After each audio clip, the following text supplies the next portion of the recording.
All right. Yeah, totally. Oh, wow. 6 minutes. That's okay.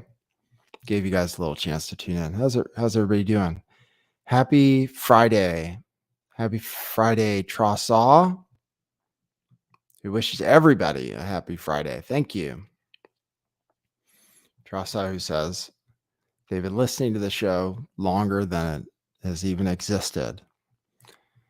But yeah, hey guys, we made it. Yeah, sorry. Yesterday, I'll tell you guys will get caught up. You're getting caught up on everything else. So yeah, I had to I'll give you updates on everything for people who care. We'll talk about the news for people who are here who tune in for the video. We'll talk about the Joe Biden story.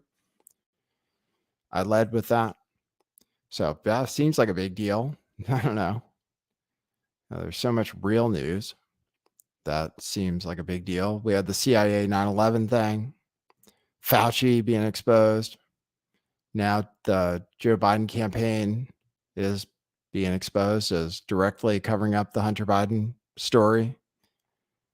So Paula Airgear said, "Did everyone have a nice 420?" Yeah, 420 was good. Well, yeah, it was cool. There was some 420. I have some 420 stories for you guys. Lesko says, "Love the early time." Okay, cool. Yeah, this is the time it's supposed to be. Yeah, yesterday I had to take my dad to an appointment. So yeah, I don't know. I mean, I've made myself available to do that. And to me, it's more important than this. Sorry, but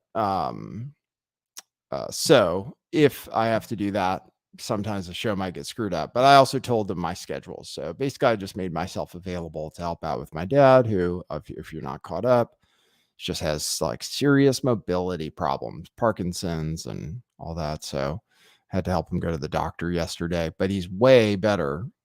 So way better, but he needs help getting around. So sometimes I'm going to have to do that. But generally speaking, the show should be at 11 a.m.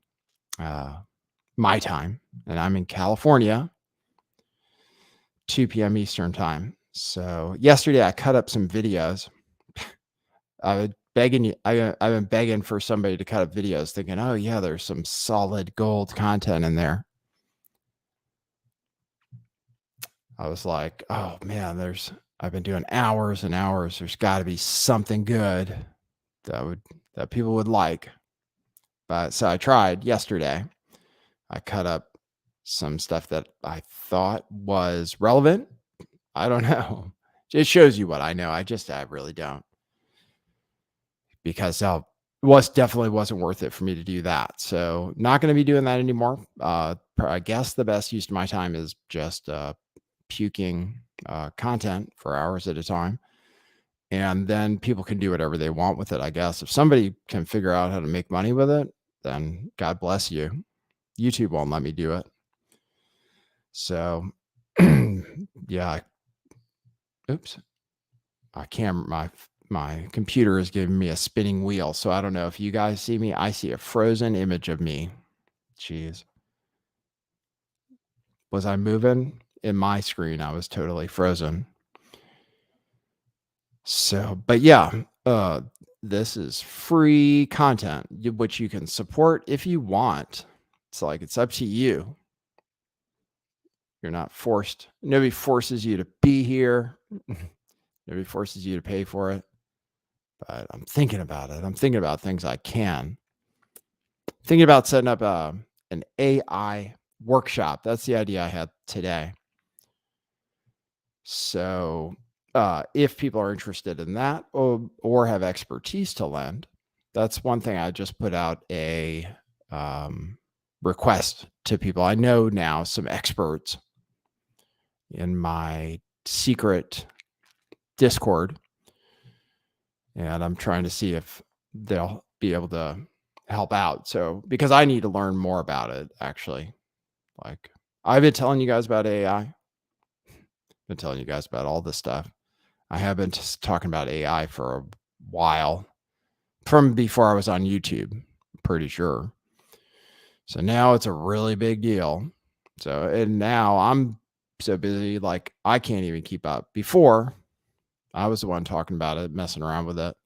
But now other people have caught up and surpassed the teacher. But I'm not saying that. But some people have who are into coding and stuff using Python can do some really advanced stuff. And as a matter of fact, I have teased several times that I was going to play you the creation of an individual completely from scratch using AI. So I will commit to remembering to do that. And there are some other things. Every show, I'm going to say I'm going to show you something that I just don't show you.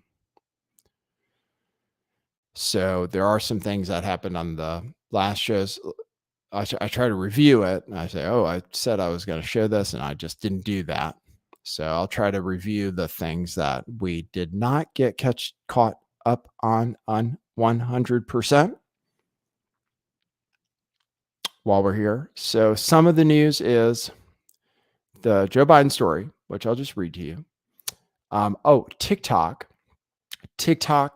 enforcing climate change misinformation ban. That's certainly newsworthy. It has to do with censorship, which we care about. Matt Walsh and the Daily Wire, we would like to look into the attacks on them. And also Matt Walsh is leaving YouTube, actually. So I definitely want to comment on that. Yeah. I'll comment on him leaving you. I definitely want to comment on that. So, and Matt Walsh's situation because of his personality and the way he approaches things and stuff. He has haters. I mean, boy, does he have haters. But I'm not a hater. So I'll just try to talk about stuff from my point of view. So we'll see if people tune in today, and we'll cover all of that stuff. And if you want to support the show, you guys know how. Go to buymeacoffee.com/lifttheveil, or you can super chat or what have you. So only if you, let's see. I never know how to exactly pick the right titles and thumbnails. And I also just don't know how suppressed things are. I just don't know. I know that most people, it seems like most people, once they get demonetized, they just quit YouTube. They're like, oh, well, it's not even worth it anymore. And so maybe that's part of the issue. But anyway, we're trying to do our best. We'll see if we get people here. And I appreciate the people that are. So here we go. We'll get started with the show. Okay, cue musical intro. Boy, that's brilliant.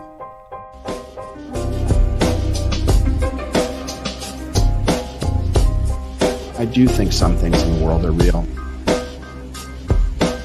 Like you guys. You guys are real. Most of you. Most of my listeners, I think, are not just in my head. I think I have the metrics to prove it. You've taken a leap of faith today. What is that sound? And I apologize if you take offense. I'm a little offended myself. Welcome to our show. Welcome to the future. What it is. Joining you live from sunny California. It's a beautiful day today. I'm your host, Nathan Stoltman. And I bring you the news, the real news.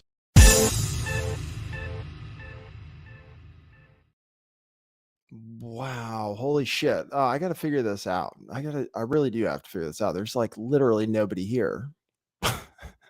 So I got to figure out, man. I don't know what the hell's going on. I think it's a good show. But got to figure out how to get people tuned in and stuff. But we're still trying to figure things out. Yeah, we're still trying to figure things out. So I appreciate you guys for tuning in. Hey, Paul, our gear, I pressed start over on Rockfin, so you guys are there. So good. I will give you the Hunter Biden news first.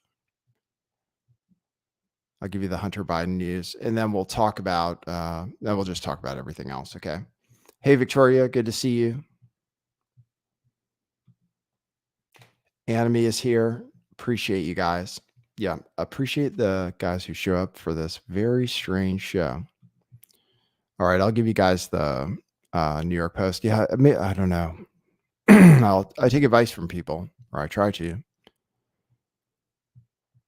Don't know what it is, man. Like, I like it. Here's the article from the New York Post. Ex-CIA chief spills on how he got spies to write false Hunter Biden laptop letter to help Biden. So, like, this is like, I don't know, smoking gun or something. Ex-CIA chief spills on how he got spies to write false Hunter Biden laptop letter to help Biden. So, you guys remember the Hunter Biden story came out right before the election. It was the October surprise. And then it was buried, covered up, so that Biden would win the election. So I guess now that is relatively official based on this story, based on some testimony. So ex-CIA chief spills on how he got spies to write false Hunter Biden laptop letter to help Biden. Joe Biden's presidential campaign prompted former CIA director Mike Morrell to help Biden by organizing 50 colleagues to sign a letter in October 2020 falsely claiming the damning emails from Hunter Biden's laptop published by the Post were Russian disinformation. You guys remember that? The letter from all of the former intelligence officials, which said that the Biden laptop was some kind of Russian disinformation. So I guess this was in private testimony, and I guess that we don't have video. It must be from, I'm trying to see what their source is for this information, whether they had to have it leaked to them. In private sworn testimony, Morrell, that was the former acting CIA director. So yeah, what's interesting about that, former acting CIA director Mike Morrell. So he was not actually CIA director at the time, because the CIA director at the time would have been under Trump, because Trump was president. And that was that woman. In private sworn testimony, Morrell told the House Judiciary Committee that Anthony Blinken, now Secretary of State, was the senior campaign official. So Anthony Blinken told him, and they were just candidates, or, Anthony Blinken was just part of the campaign at the time, reached out to him on or before October 17th, 2020, 3 days after the Post published an email from the laptop suggesting Hunter had introduced his Ukrainian business partner to his father, then Vice President Biden. Morrell, identified as a potential CIA director under Biden, said he organized the letter to help, quote, help Vice President Biden because I wanted him to win the election, unquote. Until Blinken's call, Morrell told House investigators. So the story of this thing is like, why should we believe anything they say? Really? It's sort of like it's so similar to the lab leak cover-up, which was directed. And they were like, okay, we're just going to tell the experts to say this because we have an agenda. Not because it's true,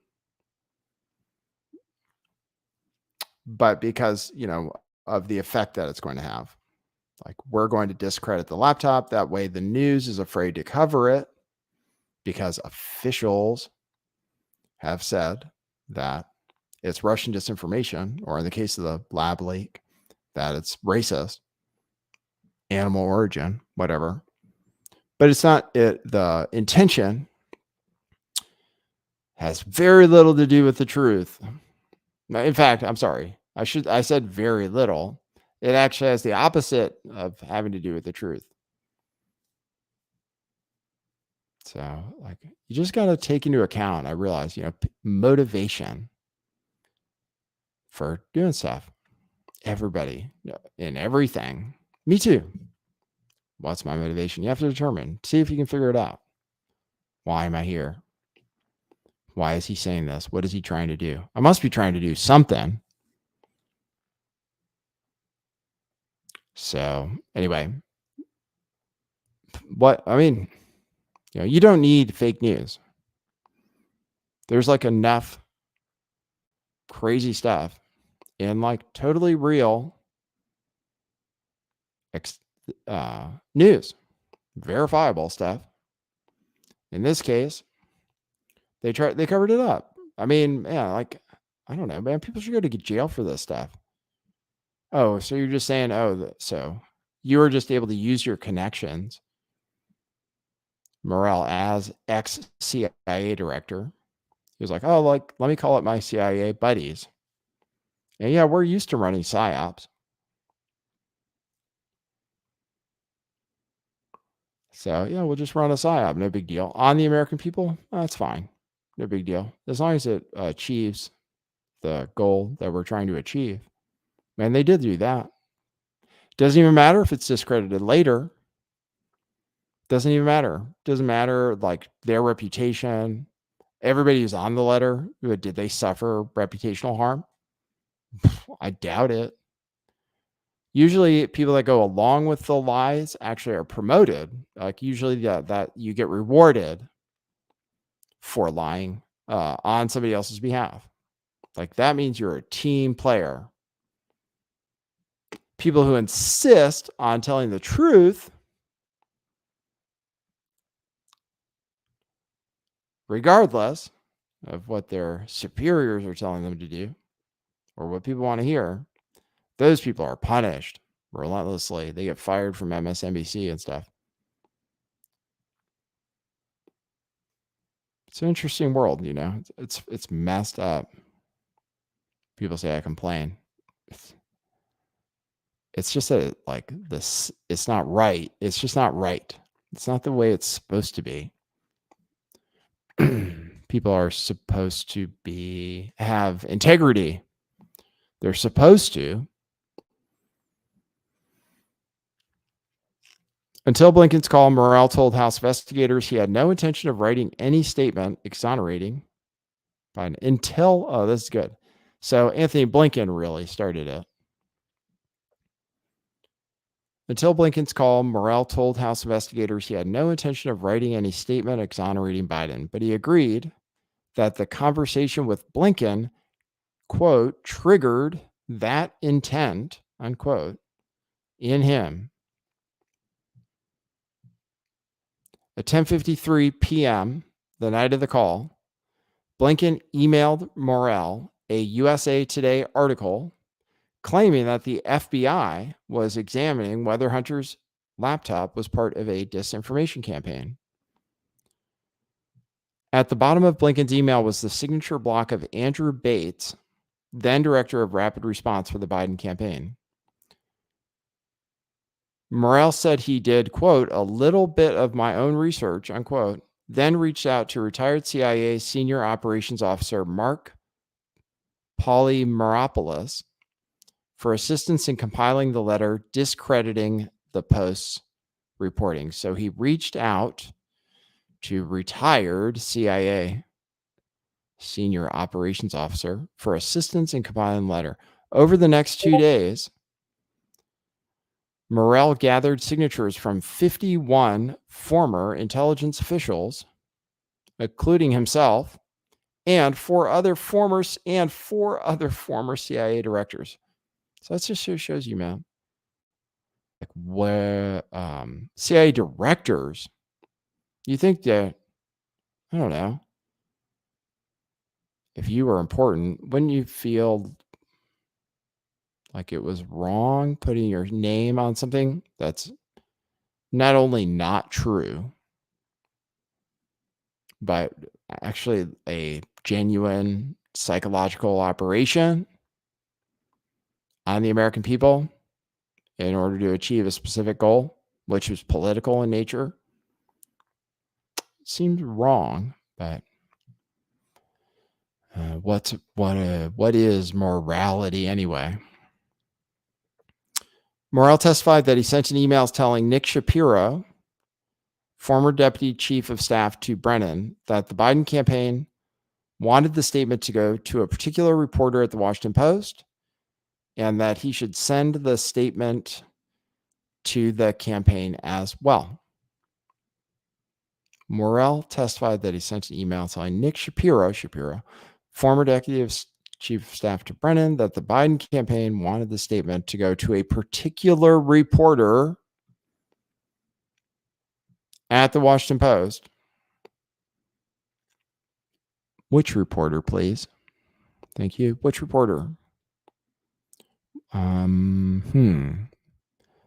They don't want, they know, New York Post knows who the reporter is, and they are choosing not to implicate them, perhaps out of professional courtesy.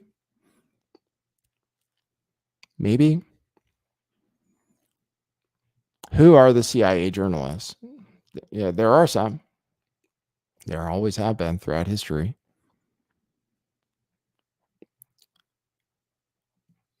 Morrell did not recall why he told Shapiro the campaign wanted the statement to go to this reporter first, and admitted that he may have spoken to the campaign on another occasion. In the end, Shapiro took the letter to Politico. Oh, so we're not going to find out who the Post reporter was. Be great to know. Then we know the CIA reporter at the Post. Yeah, the way I can explain it, but the letter alleged that the New York Post story, quote, has all the classic earmarks of a Russian information operation, unquote. The letter was used by candidate Joe Biden during the October 20, then Joe Biden. See, it's like you can just tie it all together. So first, create the letter. Like first, create the propaganda. Get it published. Super important. Get it published.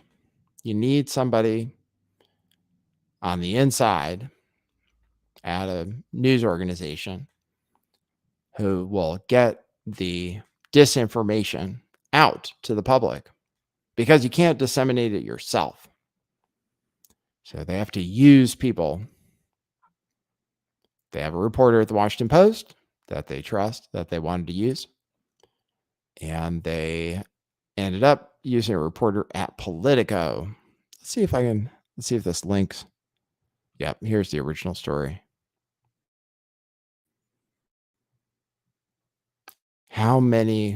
What's the classic quote? How do you have intelligence officers working within the media? That's from the Church Committee, right? Ah, damn it. Everything's moving slow. Hold on. I got to close some stuff. Must have too many tabs open.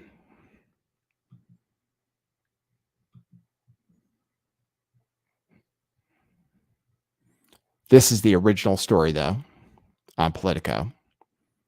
Hunter Biden story is Russian disinfo. Dozens of former intel officials say. Dozens. You notice they say that?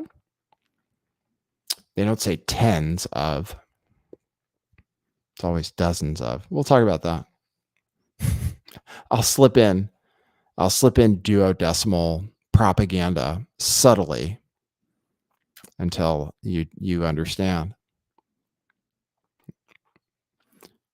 Hunter Biden's story is Russian disinfo, dozens of former intel officials say. So this is the article printed by Natasha, or it was written by Natasha Bertrand.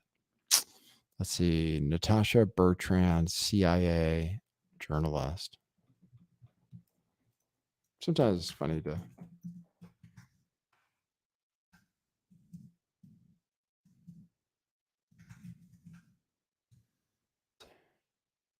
Yes, she is the national security reporter. Okay. Yep. I'll keep an eye on her. Yeah, that's what you do. National security reporter. Yep. Yes, here we go. Nah, perfect. I knew it. I knew there would be some research on it. So yeah, the way it works is they get a friendly journalist who was willing to publish whatever they tell that journalist. They give and for the benefit, the journalist gets real information sometimes that they're willing to put out. Maybe like a UFO story, like they're afraid. It's like, oh, we're ready to tell people about UFOs. So we'll choose this person and we'll say, oh, they have a connection in the CIA. Okay, all right, I got it. Here's an article about the person who wrote the original article in Politico from Glenn Greenwald. CNN's new reporter, Natasha Bertrand, is a deranged conspiracy theorist and scandal-plagued CIA propagandist. This is from before. Oh, I'm sorry. No, this is after the laptop story. CNN's new quote-unquote reporter, Natasha Bertrand, is a deranged conspiracy theorist and scandal-plagued CIA propagandist. In the U.S. corporate media, the surest way to advance is to loyally spread lies and deceit from the U.S. security state. Bertrand is just the latest example. So she has previously been exposed as some kind of CIA operative. And here are highlights, I guess. I won't be able to read all this.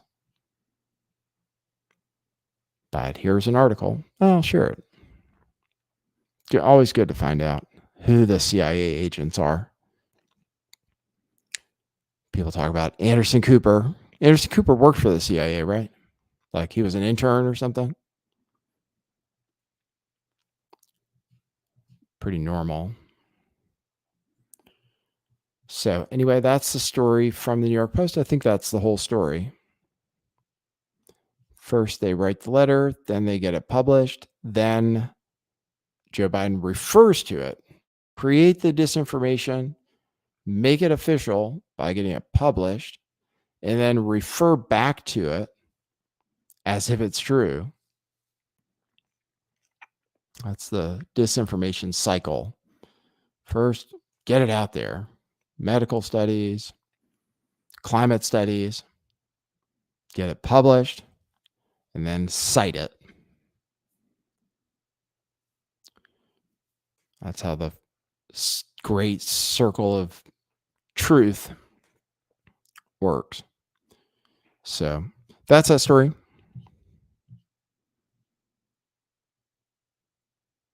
Let's see what they're doing to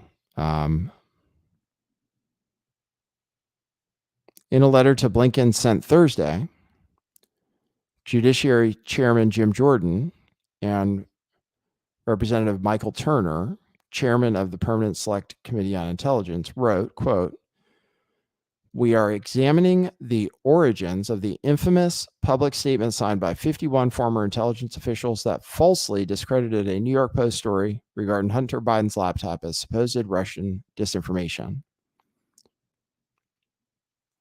Subsequent reporting revealed that the New York Post story was not, as the public statement claimed, and then Vice President Biden parroted part of a Russian information operation. The concerted efforts to dismiss the serious allegations in the Post reporting and to suppress any discussion of the story played a substantial role in the 2020 election. Do you guys think he would have? Do you guys think Trump actually would have won if the story had been accepted, or if they hadn't buried it, or if they hadn't successfully squashed it? I don't know. It's one of those things. Sort of like Hillary Clinton. Would Hillary Clinton have won if the FBI hadn't come out right before the election, said they were investigating her? It's hard to know, man. Little things change history. So this is part of it, though. They, in a sense, even if they get caught, I mean, what happens? What is the punishment? It is election interference. Like they're going after Trump, right, for election interference in Georgia. I don't understand how it's different. I agree, maybe both of them are wrong, but I also understand it's like, why are they going after just one guy? Seems like it should be illegal to sign on to a fake letter to interfere with an American election. Don't know, man. Call me crazy.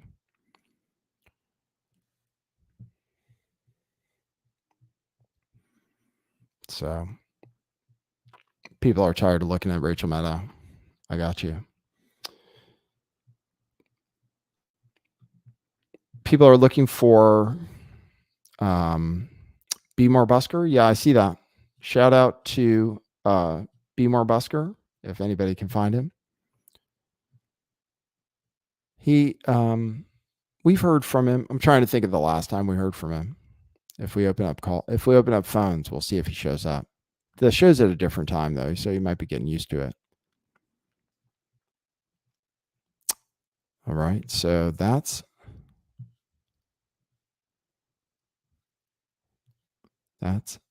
the government, but the government does it, but actually I've seen other people do it too. Actually, it happens all the time. People get information. I've seen it in conspiracy channels where they get information from somebody who says they're somebody, and then they repeat it.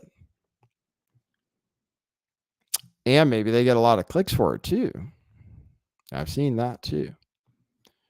Somebody gives you information, or they tell you something that sounds kind of legit. They say there's something, and then they get the person to repeat it and get a lot of clicks for it. So actually, mission accomplished. So there are people like me. I guess there are people like me who do this. And then there are people who aren't like me, but want to get out information, but they don't have any way to do it because they don't have like the skills or whatever involved. They don't have like a YouTube channel and stuff. So they have to use other people. That's all. So people like me, when a lot of people tune in right now, I'm not as useful. So they don't bother me as much, which is really good. But yeah, man, people try to feed you misinformation in the hopes that you will repeat it. And I've seen people do that for sure. Not just the mainstream media.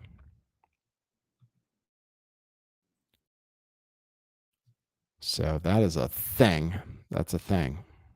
So, all right. That's that story.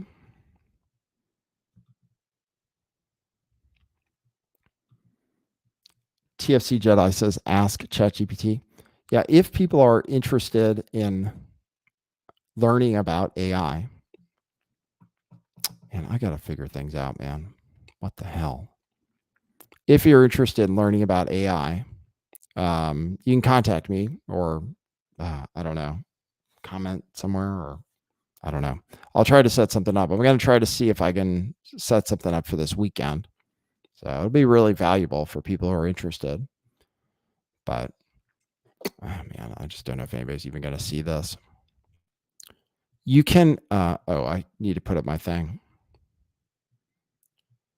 Go to buymeacoffee.com/lifttheveil if you want to support the show.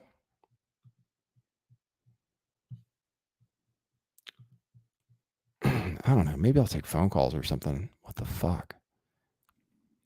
Let me show you that video. I'll show you, for example, that video of the AI creation. Then we can talk about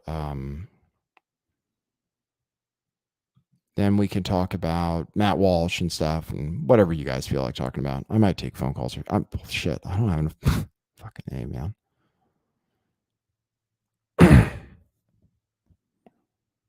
Let me show you this video.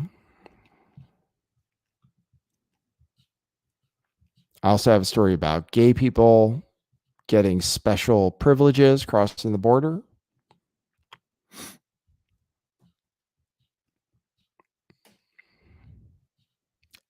Alec Baldwin dropped charges. We can talk about chemtrails if you guys want. I don't know how much we're allowed to, but we can talk about the shape of the earth. Jeez, we can talk about whatever. Toroid fields around the earth. I'll show you this video, though. I have to find it. Where am I? Where did I share it? Did I share it with myself? Jeez. Damn it. Search. Tupac.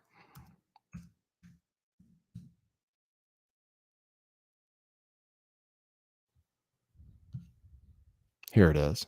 All right, check this out. This was created entirely from scratch using artificial intelligence technology by somebody in my Discord chat who knows Python and programming and spent hours and hours and hours on it, I guess. But it's pretty impressive. So let me show you something that was made by a regular person in other ways who listens to the show with AI. So I'll show you that. And then, yeah, you decide if you want to learn. Let me share.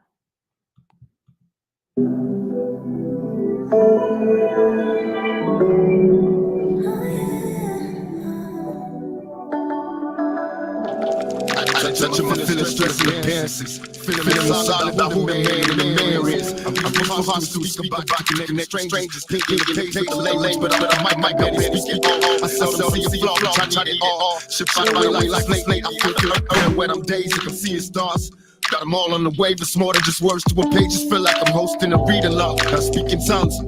No translation, I'm out the bottle, I'm grieving, leaving the beat, needing CPR. I'm disconnected, I feel the pressure, I need acceptance. I'm from the crevice, with all my homies on something special. They subtle flexing, we still they yellow selfish, chasing a bag, but it's good, they don't need the Franklins to keep it 100. I'm seeing shit down the barrel, I name that gun right America. Armed with the inkjet, I'm flaring up in my element. We losing brothers to bullshit, we need protection, cause real niggas is rare enough. I rewrite the narrative, I conquer that feet alone. Got the needle jumping like bungee, I'm in the field like I'm hunting. The work is dope off the burner, I'm calculated, I'm talking numbers, pray for longevity. Sleep to somebody's deity, wrote this down as my therapy. Yeah, I'm deep in tone with my energy. I slide away from you, get higher than a light, that I'm lying without you. I just fall to the background. I just wanna breathe. The pictures on the shade.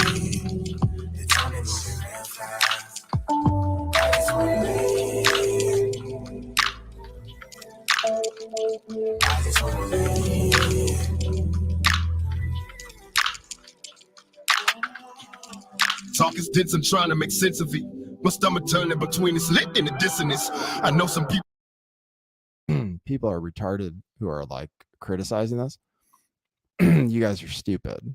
Like, honestly, if you're like, oh, it doesn't look right, or somebody made this from scratch. Like, it's not Tupac rapping it. Like, you don't understand. Okay.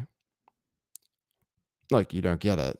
Like, people like that's from scratch. Like that's impossible. You know how much it would cost to do that before this AI stuff? You know how much something like that would cost? So I'm just trying to explain to you like how what the technology works. I'm not saying, oh, you're gonna love this song or whatever. Sorry about the echo.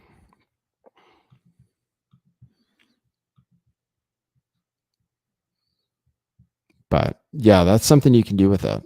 It's pretty impressive. People that's feeling sick just exist to hear. Brain blister, been caught up deep in the thick of it. I lane switch through the fog, it's hard to see where I'm headed. But fuck it, ain't no turning back. The past is what we been. It feel like something missing. And I've been out here on an impossible mission. My hand down on myself, and I smile to stay in the moment, but trying to stay on my feelings. Trying to boost my subscribers, I'm trying to maintain the vision. People that know me closest live different than what they show me. It's hard to feel like you know me when I'm just scrolling through images. Truth be told, I feel pain, but I'm on the pinnacle. Chasing this music thing for a minute though. Know some good people that never see success, and here I am sitting worried about show appearances. Whatever. So there you go. That is one creation of AI. I think I can explain. Let's see. I'll try to explain without losing my temper. Somebody said, "Why is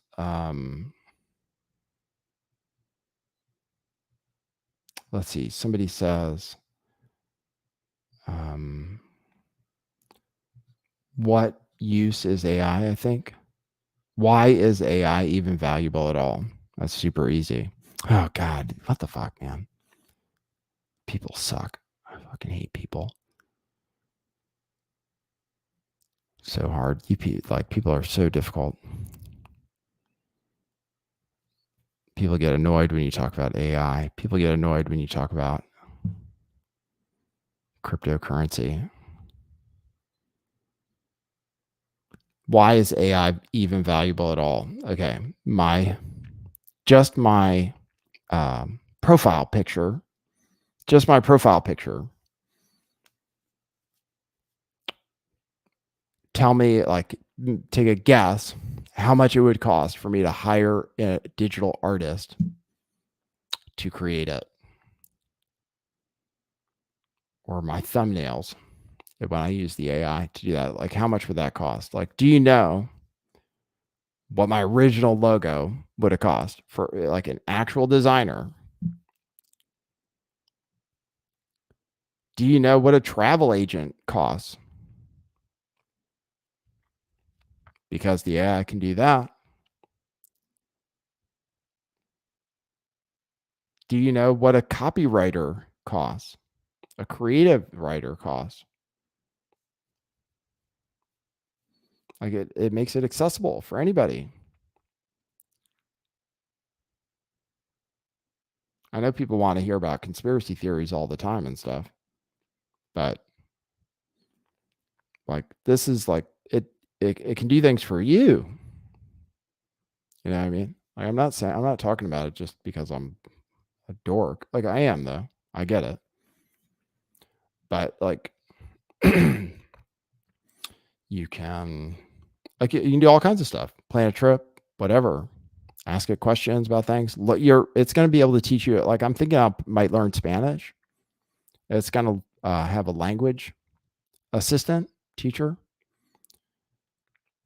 So that's valuable. Like I ask it questions that previously would have been really difficult to find the answer to. That's valuable. I would pay for that. And it's actually free. I don't even pay for it. I don't even pay for ChatGPT.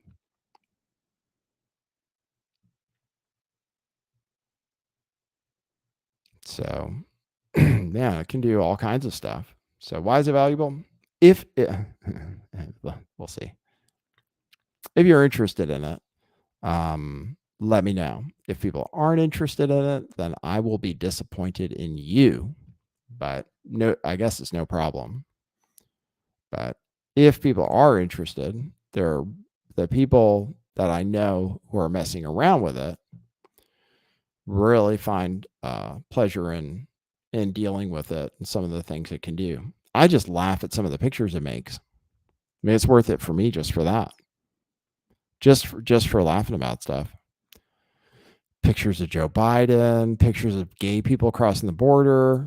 I did my gay pride parade border crossing today because I found out that gay people are going to be able to cross the border now.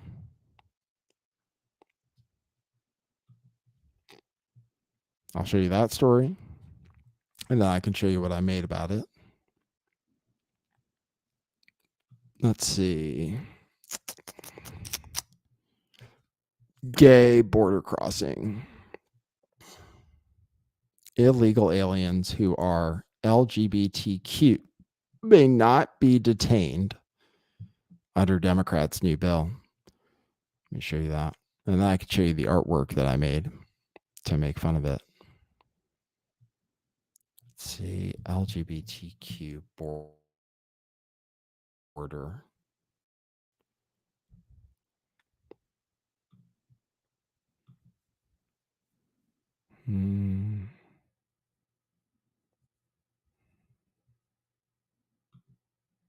Let's see. I've been talking about AI forever. Border.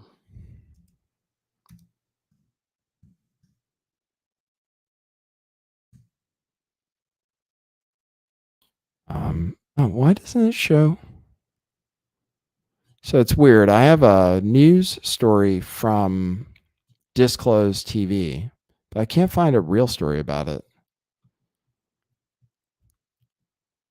I mean, I can't find it in any other newspapers. Here is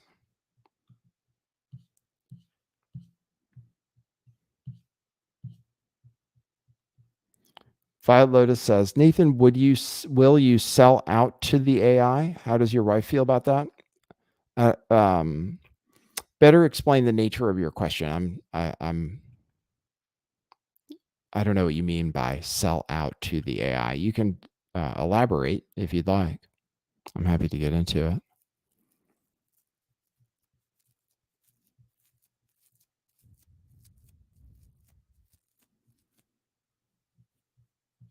Will I sell out to the AI? Will I sell out to the AI? Sell out. Is it going to pay me?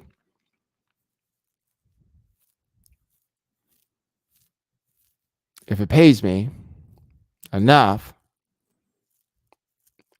find the work acceptable, maybe, but I don't know. I literally have no idea what you mean.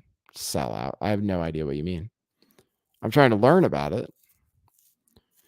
If it could make me money, yeah, I'll do that. If you learn to make money with the AI, then don't tell anybody. That's one thing though. Like if you learn how to make money with the AI that other people haven't figured out yet, definitely like the worst thing you can do is tell other people, because that will totally crush your margins. When you find a good trade, if you ever find a good trade, like you don't want to tell people about it. I mean, unless it's the kind of trade that you need other people to participate in. But if you find a good trade that other people haven't found out about, then you do not, the last thing you want to do is share that information with somebody else, because it'll screw up your thing that you got going on.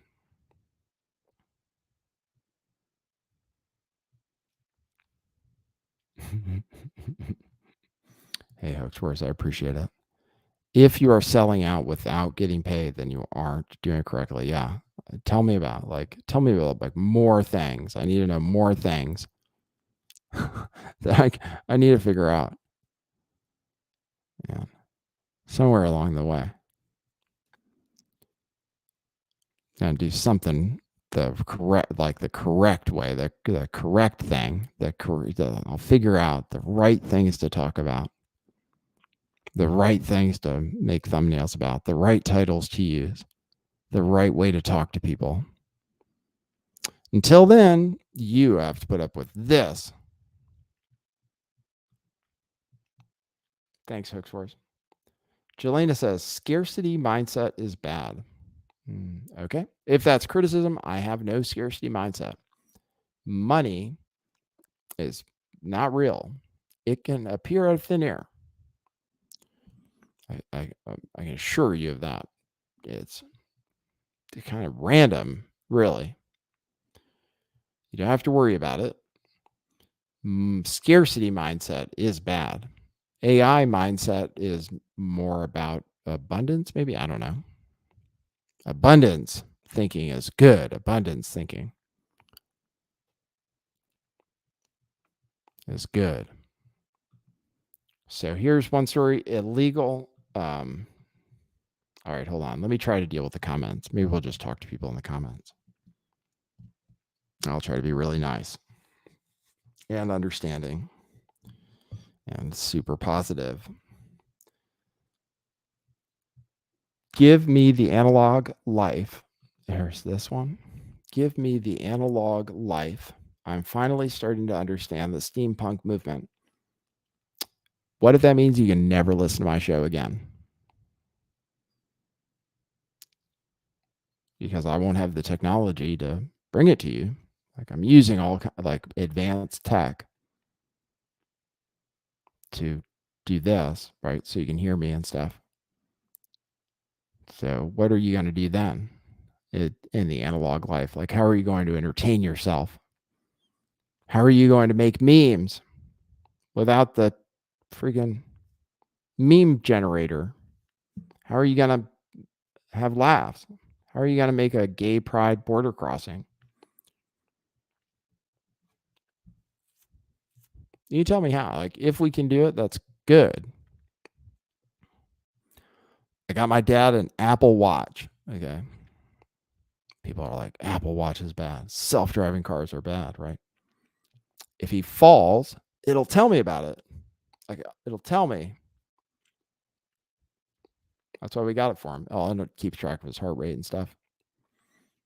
It's sometimes if I get really stressed, it'll alert me. It'll be like, your heart rate is too high. That happened to me before. I was like, whoa, really?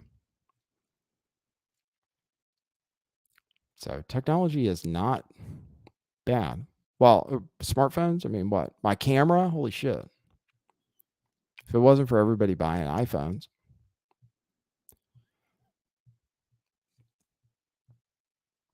Technology. DoorDash? Like, do you like delivery for cheap? Do you like Uber? Is that convenient? Like, is it more convenient than a cab, taking Uber? Because that's all based on AI. DoorDash technology, super advanced AI. Google search, AI. A calculator, AI. The algorithm that put this video in front of you, AI. How did I get 100,000 subscribers? AI. Why am I currently suppressed? AI. Also. TikTok, AI, pretty much. The success of TikTok, all based on AI. You watching something entertaining, AI, put it in front of you. You seeing a tweet that you like, AI did that.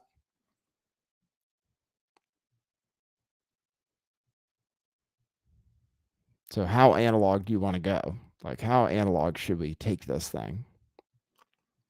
We can. Cadence Phillips says, Nate, what software is used to make the AI video? I wonder how long you can make a movie this way. Yeah, I wonder too. I'm ready. I'm ready to write stuff. I was just thinking today, I was like, oh, some of the best movies and plays are based on other books or what have you. Or movies. A lot of movies are based on books, right? Well, what if, and screenwriters get played a lot for adaptations. So what if you just said to the AI, oh, give me a story like Romeo and Juliet, except with Puerto Ricans, with a Puerto Rican gang and a white gang, with Maria and make it a musical and call it West Side Story. What if you told the AI that? I was thinking about it today. Jaws is based on I think Ibsen play, Enemy of the People, I think. The movie Jaws. I believe. I'd have to ask. I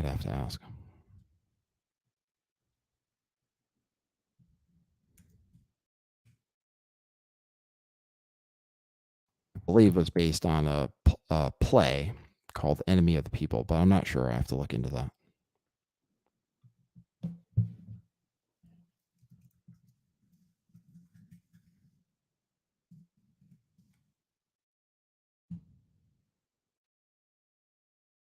Oh, no. I'm wrong. It was based on a book, but it was called Jaws. So, my fault. I thought for some reason that I learned something different. Well, it's good. I learned something. It's just based on a book. But a lot of things are based on books. A lot of movies are based on books. So you could just say, I'd like to see a movie about this. Congo, some Michael Crichton book, Andromeda Strain, etc. Starring Bruce Willis.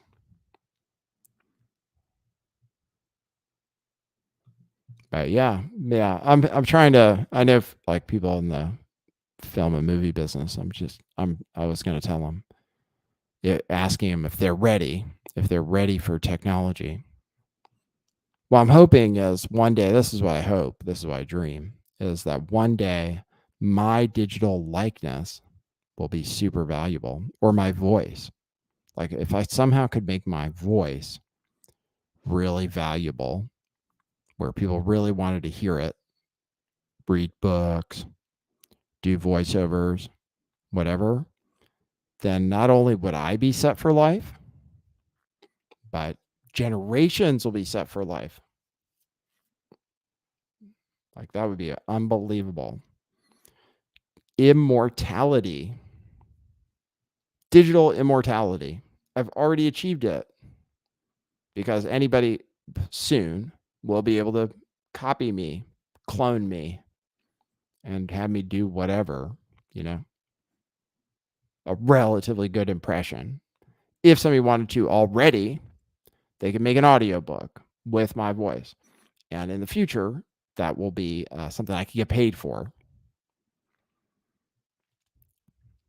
Voice actors are losing work right now because they're having dead people read audiobooks. Famous dead people. Bruce Willis is going to be a movie star forever. We'll be seeing movies with Bruce Willis in like 2050. They're going to be amazing, probably. So all you have to do is make yourself like really likable. Make people love you or something, you know what I mean? That's celebrity.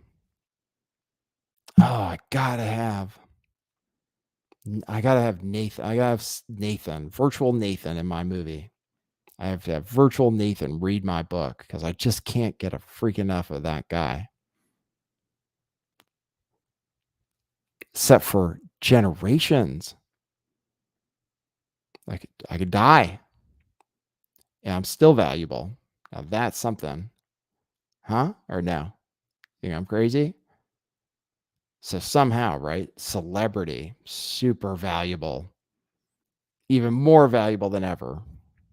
Except the celebrities don't actually have to do anything anymore. You have to do enough that they can copy you. But I've done plenty. Fuck. Hours.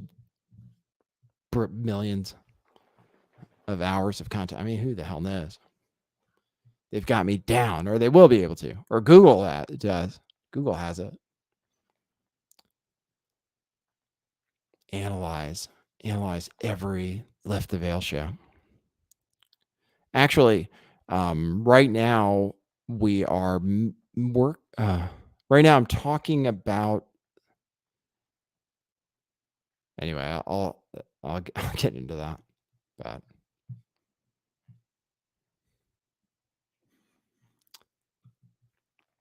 Victoria Pandora, I'm not I apologize if it seems as if I'm dismissing what you're saying as being silly or something. I apologize. I appreciate what you're saying because it's actually important to know what people think. I know what people, and I get it. I appreciate you. So when you say that, I understand. If you took offense, I'm sorry. It says, okay, so the cheapest thing is the best thing. I get it. We should just get used to derivative draws. Got it.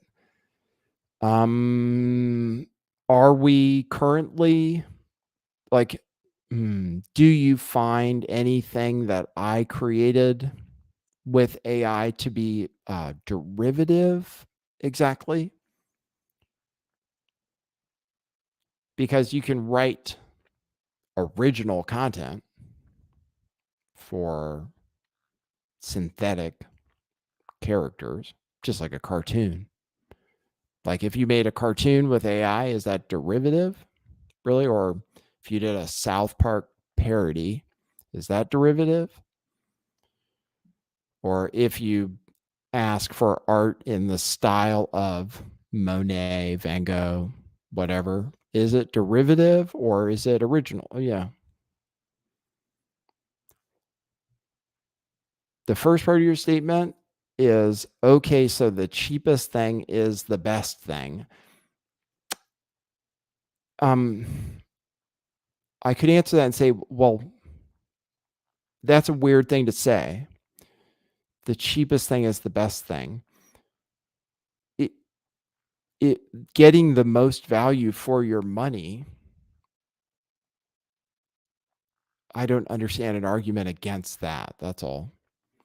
Like I've had the wish that for example, for me, I've had the wish that I had people to help me out, like to do the stuff I can't do, like draw, do art, make thumbnails, make titles even.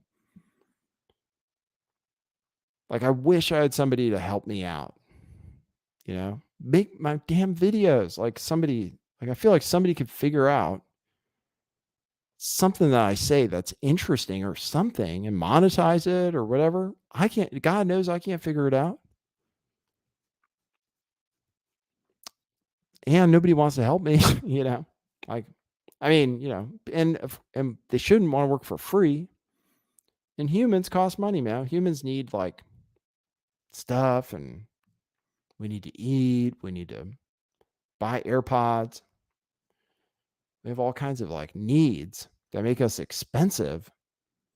For my website. Oh shit, my damn thing froze again.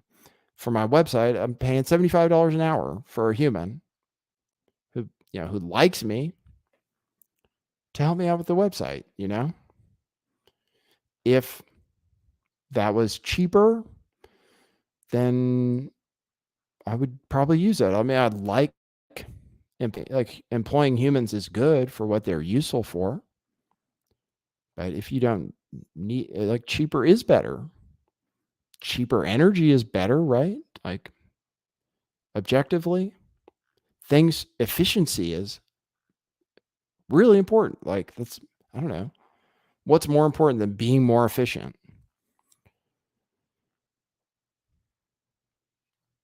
So and not saying the cheap. So I don't know. So that's my response to it, I guess. And again, if the nature of your response is that I'm being like crazy about it, then I'm not trying to be.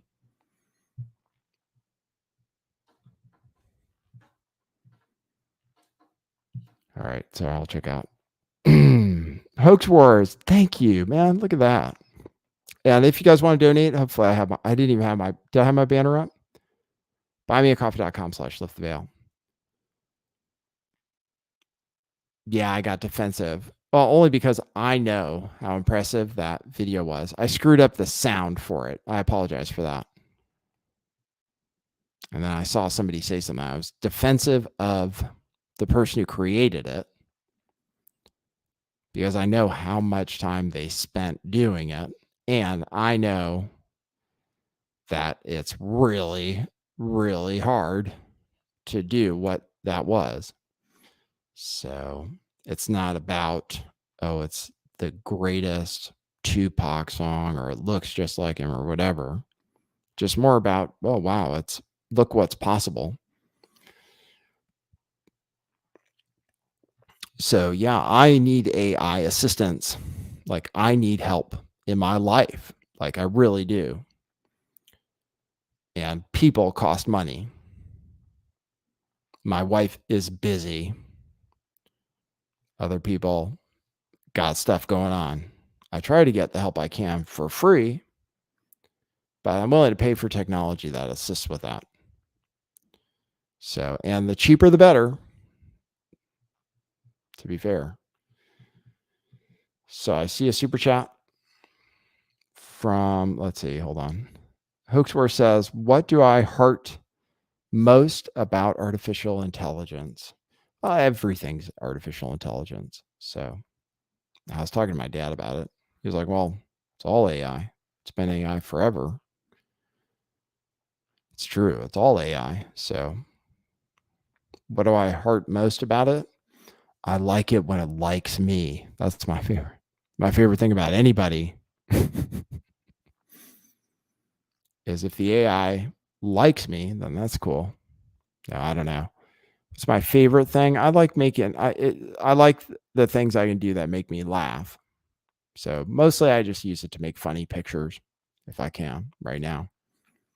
But I want to learn how to do stuff that's more important. And like businesses are all people who have jobs are all talking. They're like, oh, my business is starting to talk about integrating AI and we're having meetings. They're sending emails. So it's happening. You know, people in real jobs, like my wife, they're writing their catalog with AI, which they would have had to do themselves before. And the AI is better. So it's an assistant. What I like most about it, different things.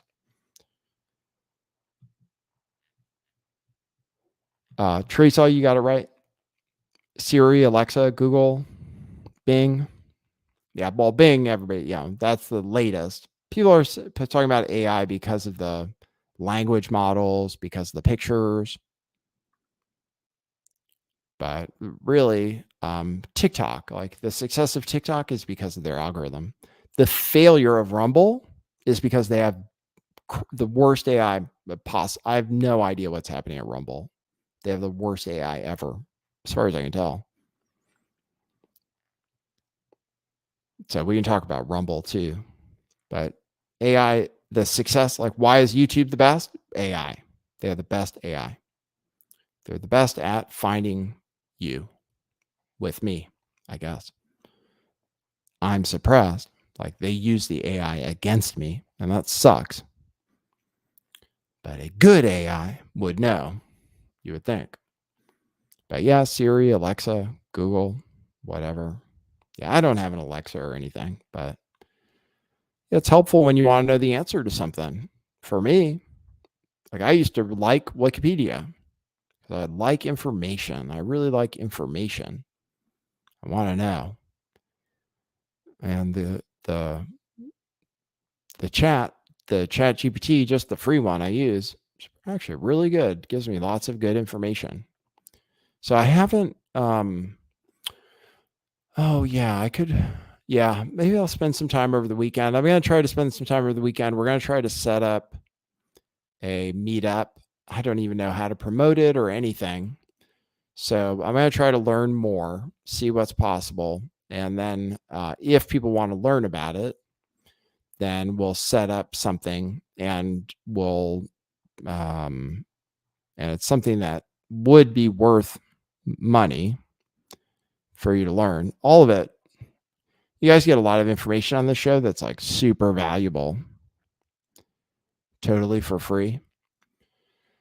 So, but I was thinking the people I know who are experts at AI, they deserve to be compensated for their time. So, because I think what they know is super valuable.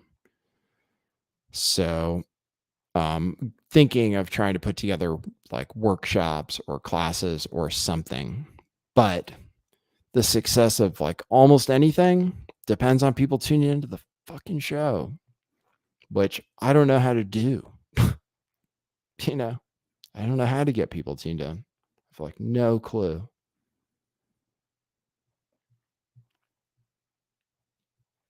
So that's the first thing I have to do. Like if I wanted to advertise it, I would actually have to advertise it. Like people want me to make t-shirts, but we can't make t-shirts if we don't have people actually, we can't make new t-shirts if we actually don't have that many people who are going to see the ad. So we're on a journey together. We're trying to figure this shit out. But man, I literally have no idea. I thought the shows were like so like mind-blowingly different lately. But it's just not. It's just let's see. Let's talk about the Matt Walsh thing.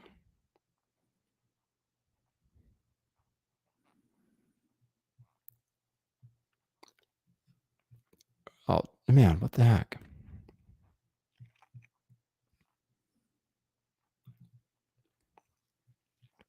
Thanks, Mark Mack. You're right. It does take investment, and your time is valuable. It's true.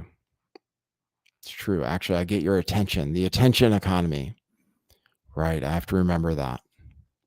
There is value beyond monetary value. So it's not free. So you're saying that even if I don't get any coffees, for example, I'm still getting paid because you're here. Is that it? Right? Okay. That would be something. If I could trick myself into believing that, then that would help probably with my motivation. We give you our time, and your time is valuable. So somehow that value is being transferred to me, even when there is no monetary reward, even when YouTube demonetizes me. What about when I make a demonetized video? Do I get value from people watching it because they spent time? That's an interesting philosophical question. Do I get value just from people watching? Interesting philosophical question. Thank you, Mark Mack. I appreciate it. Censored Mom says, do an NFT drop like Trump. Anything is possible when you're famous already. Almost anything. Money like appears out of thin air. But being famous sucks for lots of reasons. It's like this super weird conflict of interest. You need, like, being famous is being popular is the only way to succeed financially, but being popular means X, Y, and Z. Somebody hacks your phone, somebody comes after you, people expose, like, who knows? People try to screw up your life, get you to kill yourself. How do you balance that? NFT drop? Yeah, I did. I sold a few NFTs. So I sold a few NFTs. I thought they were pretty cool. Somebody made some digital art for me, and actually, the artist got paid too. Somebody made some digital art. Yeah, I could just make NFTs with the AI. It doesn't really know what I look like, but it's changing its impression of me. So, job for Nani Madoshi NFT. Somebody's got one. There might still be one for sale if you really do some research. Yeah, I'm thinking like one day there'll be like a really strong market for limited edition lift the veil merchandise. Like in the future, I feel like people will appreciate what happened here. Right now, people have they just don't know what's going on. But in the future, they're going to be like, holy shit, this guy was really good. And I'll be doing something else probably. They'll be like, wow, people had no idea what was happening there.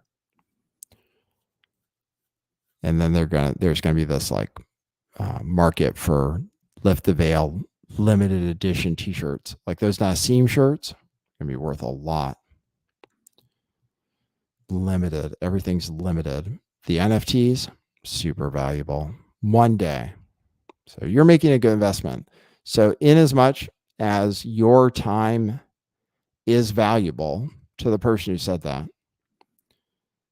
in as much as your time is valuable and just you being here is like you, I still have to wrap my head around it. Just you being here is as good as a financial contribution. Okay, hold on. I'm still trying to figure that out. It's going to be hard, but I'm going to keep working on it. So thanks, Doshiana. Thanks, Jeff, and I appreciate it. All right. Thanks, you guys. You guys are cool. Thanks for tuning into the show. Okay, cool. Let me do, crypto is kind of getting crushed right now, but I don't know. The economy might crash. Let me show you this that I didn't show you the other day. Then we'll talk about Matt Walsh a little bit. I'll open up the phone to see about taking phone calls.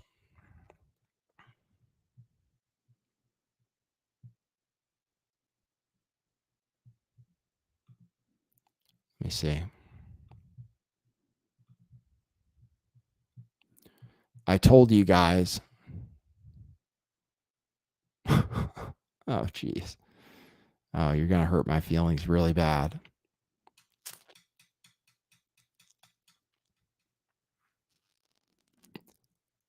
Violet, what's the matter?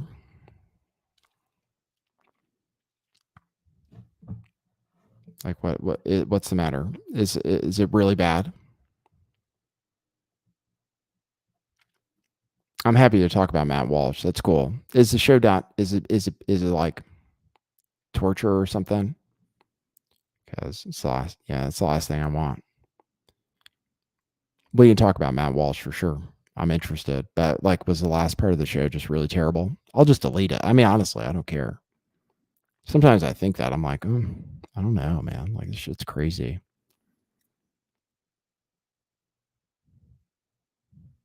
You can tell me though. I feel like now I feel really bad. I'm happy to.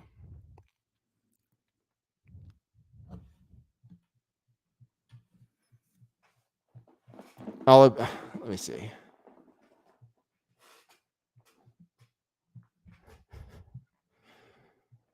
I'll show you guys this story for Chicago. Thanks, Jeffrey. I'll try to move. I will move on though. I'm happy to. Just I like that makes me think. Oh, okay. It's like so. It was like really stupid. I want to give you guys the coverage you want. Thanks, Job for 9. I appreciate it. I have like serious. I have psychological issues. Like, I'm just gonna be honest. Like I can't be as ridiculously honest as the show has been. Which like if you like, I don't think people understand. Nobody is doing what has happened on the show for the last few weeks or whatever. There are still other things which you will not hear about ever, probably, which would totally blow your freaking mind.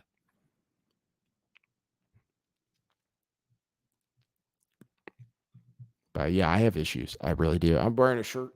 Somebody's got this one for free. Lift the Veil, Never Normal. A lot of people do, though. A lot of people have psychological issues that they don't talk about, or they're not even aware of. So I diagnose them in my mind. I'm like, oh yeah, that person. I see what's going on. So I appreciate you guys. You guys hang with me. I appreciate it. But yeah, it's a different kind of show.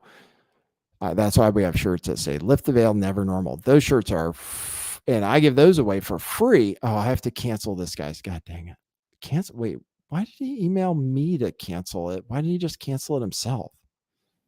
Actually, some guy took advantage of my deal, which was that if you sign up for membership at buymeacoffee.com/lifttheveil, if you for $7, I made this offer for $7 a month. I'll send you a code for a free t-shirt. You have to pay shipping. So that's $7. And the t-shirt's like 20, I don't know. It should be 20, it should be $30, really. I don't know what we're selling it for on the website. So for $7, you get a $30 shirt or whatever for free. You pay shipping. So somebody did that. And then they emailed me and they were like, oh, I want to cancel. But now I'm thinking about it. They were like, oh, I want to cancel. I got what I wanted. I was like, oh, okay, cool. Like, I don't even feel, it doesn't even make me upset. They're like, oh yeah, I signed up as a monthly thing just to get a free t-shirt. And now I got it and I want to cancel. But now I'm thinking about it. I'm like, well, just cancel then. Like, it's not my like responsibility. I don't need to cancel you. Just do it. Like, obviously there's a way to do it. So I'll reply to him, I guess. Just tell him I appreciate it.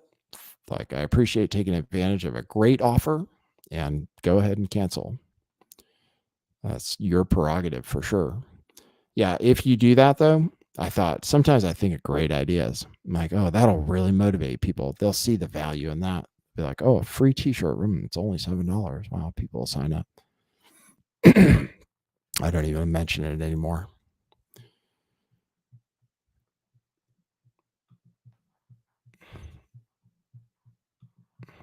Let's see. You want to talk about Matt Walsh. I appreciate you, Victoria Pandora. That is a really nice thing to say. If everyone subscribed, it doesn't have to be everyone, that's for sure. If everyone subscribed, I'd be rich. And it doesn't even matter, honestly. I do something else. So that I try not to worry about this too much. Because if I worry about this too much, it creates all kinds of other issues for me. It helps me not to worry about this too much, but still sometimes I feel bad sometimes, but that's just, so I might just say this show might not last, to be honest with you.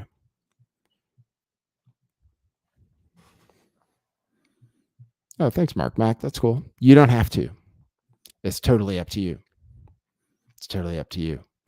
If you do, it's cool, but I'm cool. Like, I'm capable. I can do stuff. I don't need to beg for money on the internet. That's what I have to think to myself. But that's cool, Mark Mac. I appreciate it. Thank you, Mark Mac. I know. I'll get to it.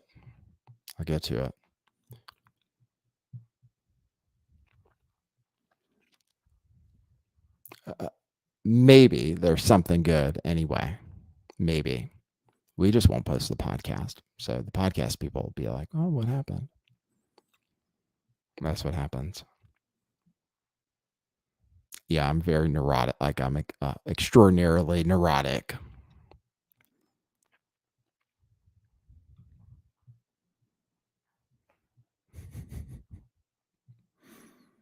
$82 times 7. That's funny. I said I would be rich. I didn't do the math. Shit. I thought I would be rich if everybody subscribed. Yeah, like 1% of people, like, right? That's what they say. Like 1%, something like that. That's what Alex says, I think. Buy his supplements. That's all you need. Like, you have to get thousands and thousands and thousands. Yeah.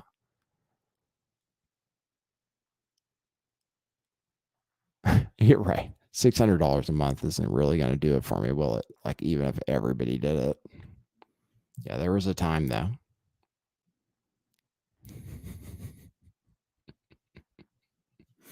No, I'm good. I'm good, Mark Mac. I appreciate it. No, everything's cool, man.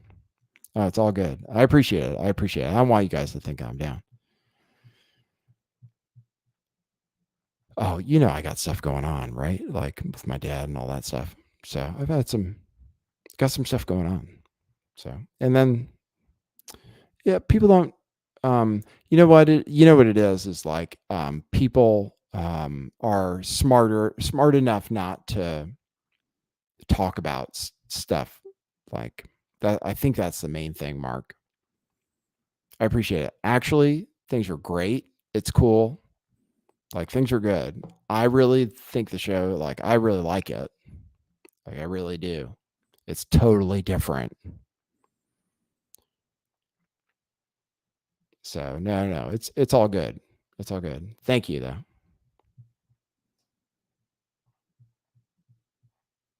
Thank you. I appreciate it. Yeah. What I don't want to like, yeah, yeah. So I appreciate it. It's cool. I'm cool. Don't try not to worry about me, please. You guys are cool. This show will self-destruct. Yes. This show will self-destruct. That's my favorite thing about Telegram. I like Telegram because I can just delete messages on both sides. I like YouTube because that's what I like, though. Yeah, Mark, like, seriously, that's the part I like, that there's not too many people. Because at least it's like, I'll talk about Matt Walsh. But yeah, this is a self-destructing show. This is a live only show. I've gotten the feedback. It will not exist. This is happening real time. I might save it just in case. Not for public use. So you guys that made it here, like, you're the lucky ones.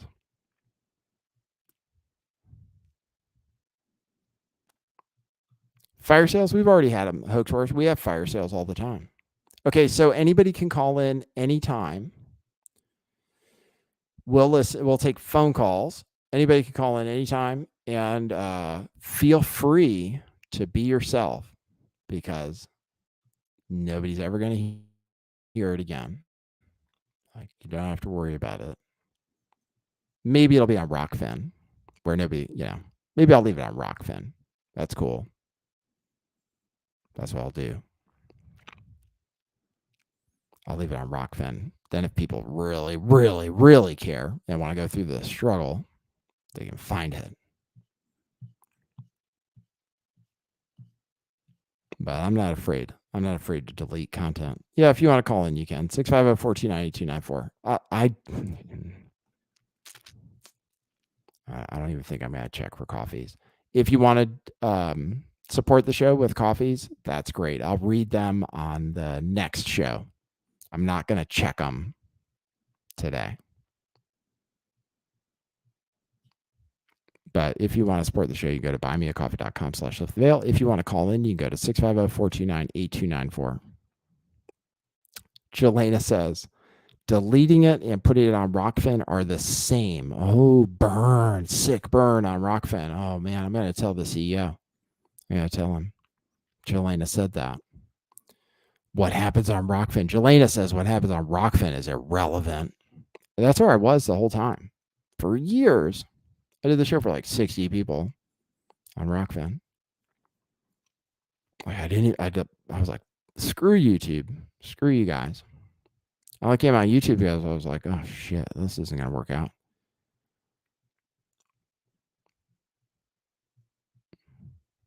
Thanks, Mark Mac. Oh, you sent me a coffee? You want me to read it? Okay, I'll read it. I'll check it. This Vagabond life. I do want to talk about, Rumble. You say Rumble is starting to take off. Okay, like, I post videos there.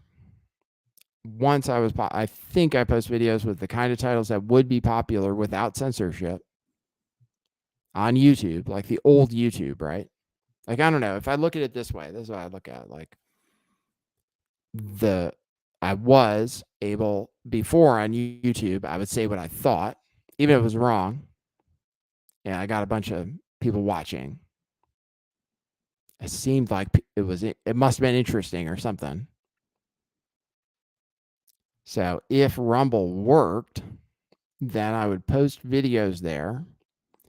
And because it doesn't have censorship and because it's still interesting, people would watch it. But let's check out my Rumble channel. Let's see how that went. Now,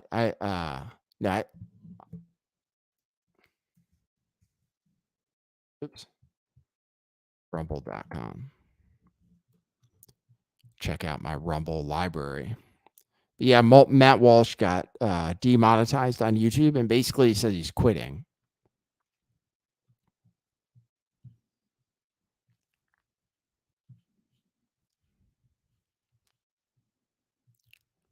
Let's see.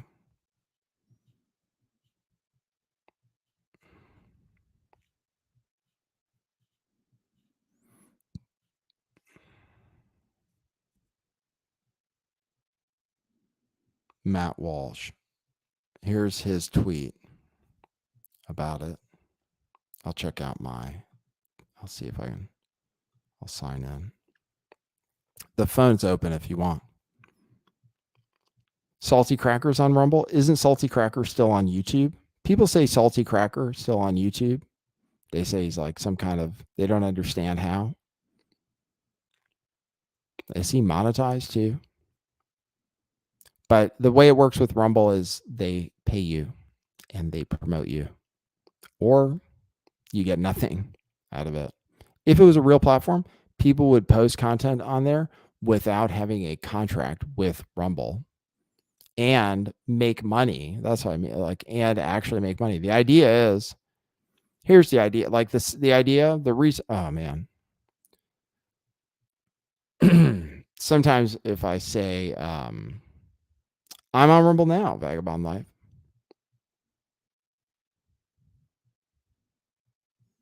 Yeah, Violet Lotus says Facebook seems to have less censorship than YouTube at this point. Oh, Cat Turd. Look at this, Cat Turd. Yeah, they're just making deals with people. They just pay people to be on there, and then they put their videos on the front page. So, as far as I can tell, I don't know anybody who's independent who's doing well on Rumble. That's all I can say. Yeah, including myself. My videos post there. We'll take a look at them. The website is awful. The back end is awful. The technology is terrible. The AI is non-existent. I don't know how many bad things I could say about Rumble.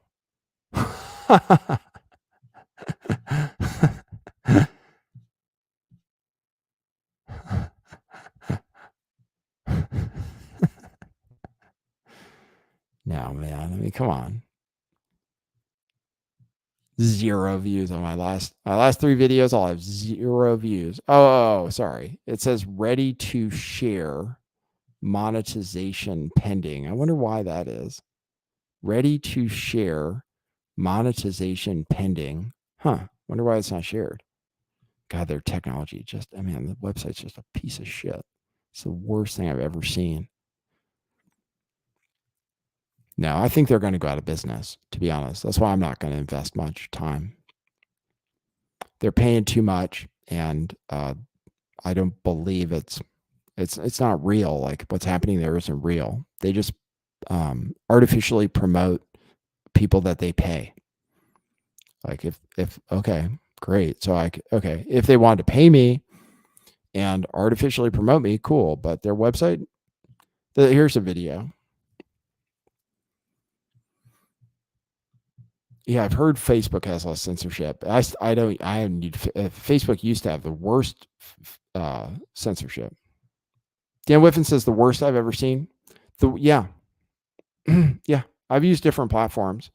Rumble is the worst. Yeah, technology wise, in my opinion, it's just annoying. Like, why would I want to post there? It's just it's like actually like I know like it's like it's more complicated than it should be. And nobody tunes in anyway. So I'm like, well, what's the point? Just mirror my videos and stuff. But like, I'm pretty sure, I don't know, call me crazy. I'll show you.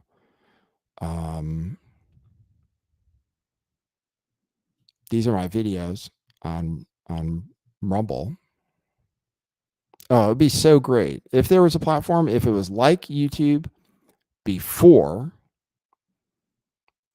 That's why, I get into stuff, it's not, I say it's like, when I say things aren't fair, I would just be able to make money on YouTube. Like, I wouldn't even have to think about stuff. Honestly, like, I have enough talent. I'm interested in enough things, the right things. Sometimes I'd make videos and I would make money from ads. Like, I wouldn't even have to ask you guys for money. Like, that's how it was. When I had Isaac Happy on the show and the SRA stuff, like, those videos were monetized, believe it or not. Back then, I made like, I don't know, $4,000 a month, $5,000 a month from YouTube, from ads, just for making content. Didn't have, and then people bought t-shirts and stuff because I had a big channel.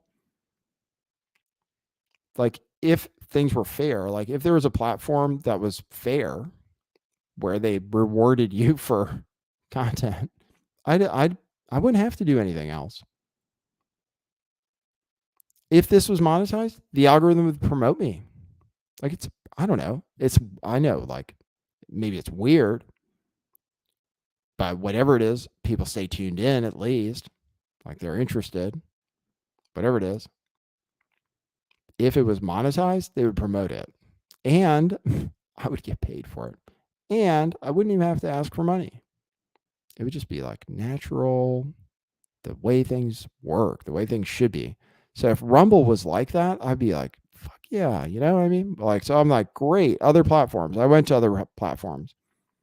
I was like, oh, okay, another platform, if it has the same kind of discoverability and AI and stuff, then I'll make a video.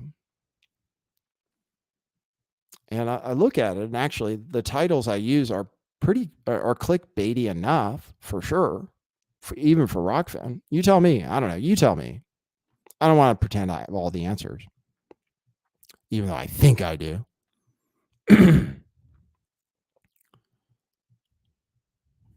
But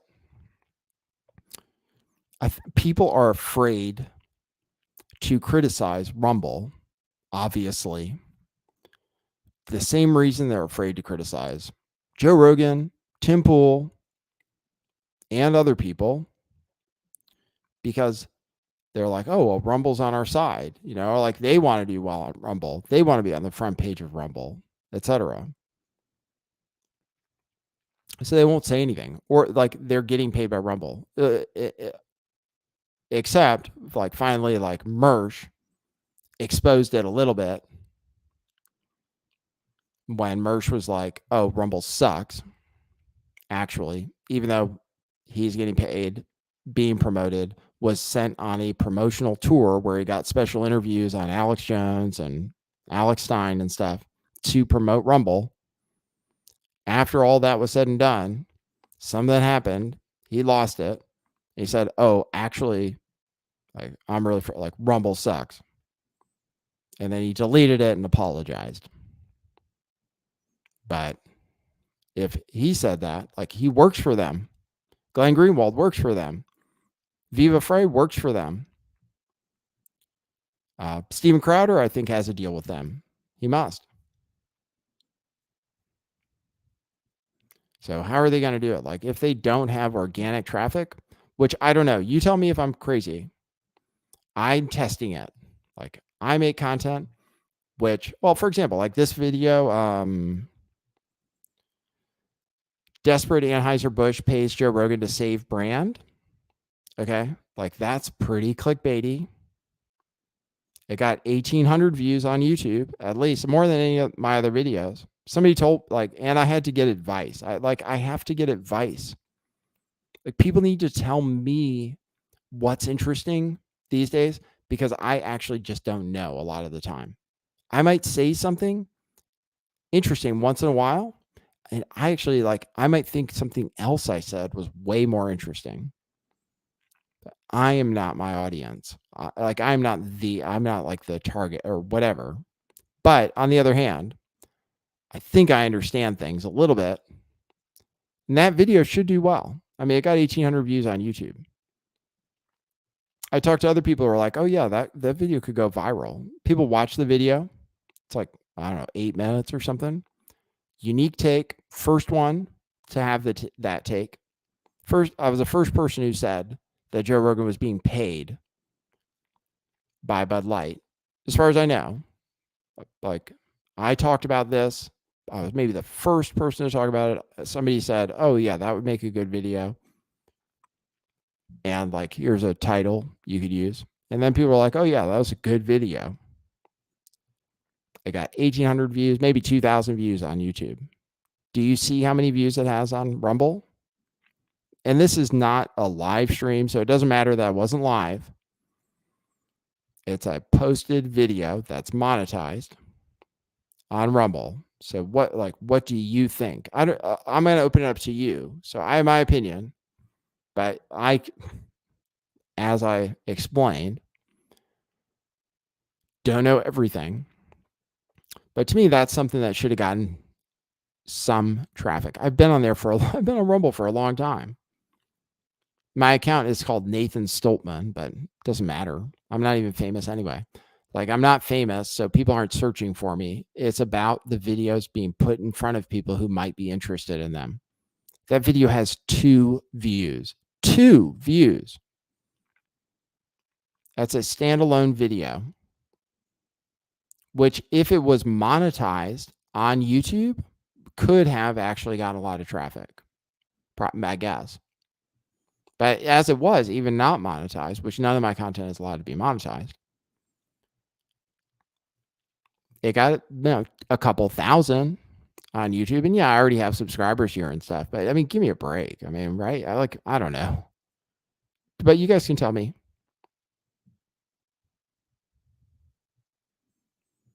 People say they like Rumble. They say Rumble is doing really well.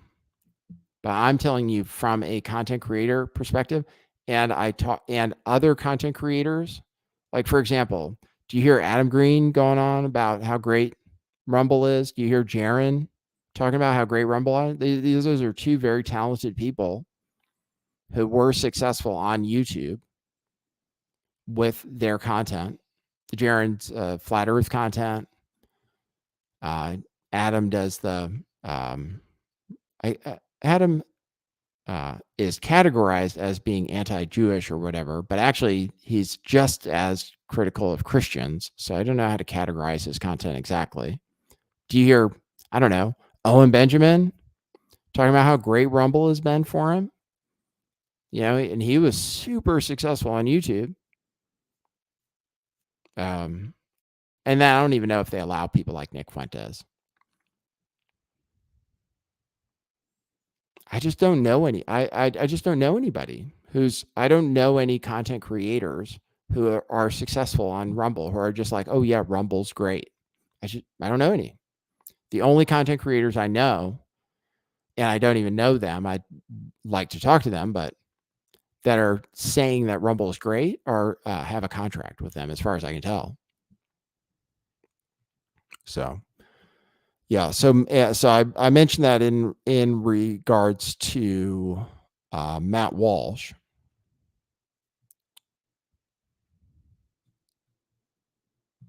who got hacked.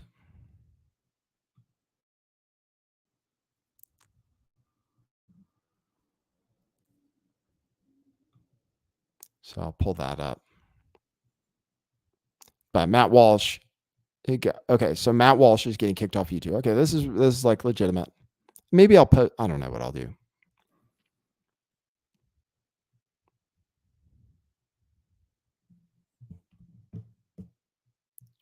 Let's see, Matt Walsh.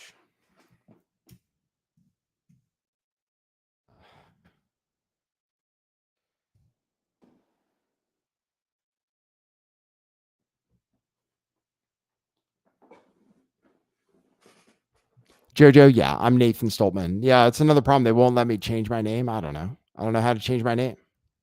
If you can help me with that, that's cool. I need help, but maybe I'm not doing the right thing. I can't seem to change my name on there to Nathan Stoltman. There's my account overview for Rumble. So far, $0, 0 YouTube earnings, 26 cents, it looks like. 0 active monthly subs, $0 potential recurring revenue. So this is why I talk about YouTube. And I say, I don't think it works on other platforms. This is what I've heard from other content creators that are good. So,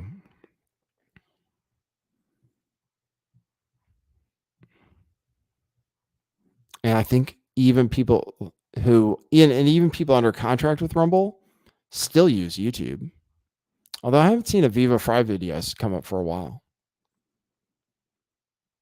I just don't know. I don't think people can I don't know.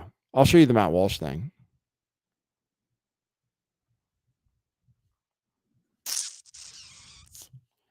I need the actual tweet from Matt Walsh from his account. Let's see.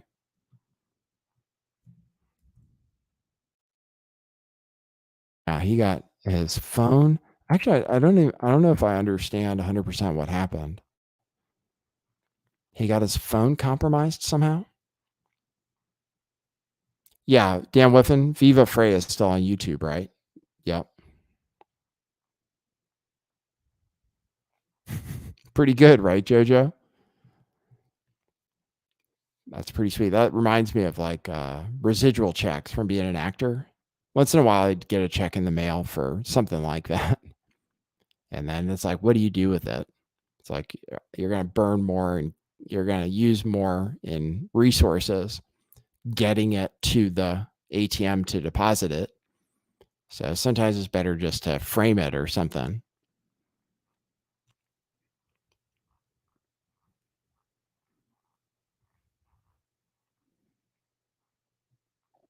But yeah, it's a controversial opinion about Rumble. Like people are like, "Oh, you're crazy." I don't know. Shit. If I am, that's cool. Like no problem. I'd love it to work. Give me a platform where I'm free. Give me a platform where I can say what I want and it's monetized. Like give it to me. Rumble is perfect. In theory, Rumble is amazing. In theory, it's amazing. But we live in a world that's dominated by monopolies. And we can fight it, but I don't think we're going to win. That's the problem. I wish him the best, though. I wish him the best. But let me try to find Matt Walsh's tweet. What happened to Matt Walsh was, okay, and maybe here's what I'll do. I can save this. I'll have the video. Yep. I can save the video. I can cut out the parts that were annoying.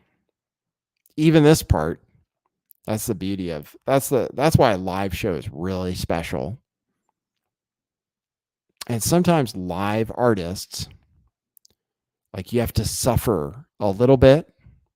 If you notice that, like Hoax Wars is like that.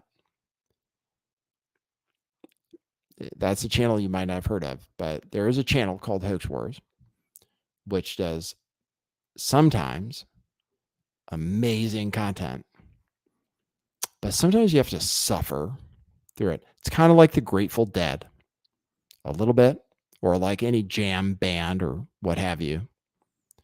Like sometimes you're kind of meh, but then sometimes it really hits like hard. You're like, wow, this is totally worth it. So that's a little bit about like what you get with this show. Like think of it more as like experimental, like an experimental art project. Like sometimes, like it is really bad, but it's because like it has to be. It has to suck sometimes for the moments of like where you're just like, holy shit, or you laugh, or like something funny happens. It's just for that. Like that's all it's for. So some of the other stuff, yeah, I know. It sucks. Like it's stupid. Like you wish it would stop sometimes. I get it. I understand.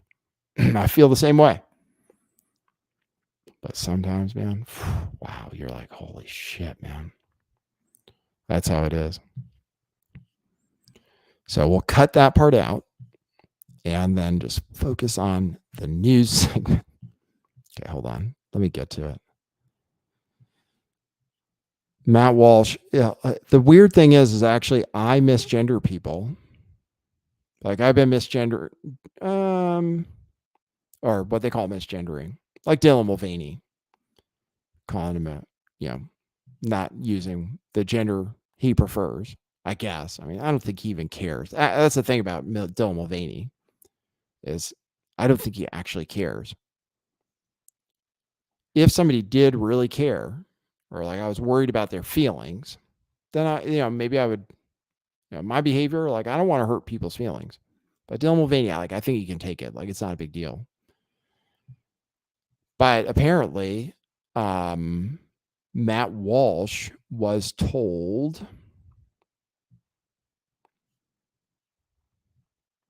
that he would be demonetized if he didn't stop misgendering all the time.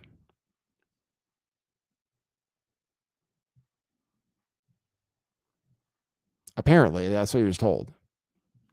Which is super interesting to me. Okay, here we go. Got it. Finally.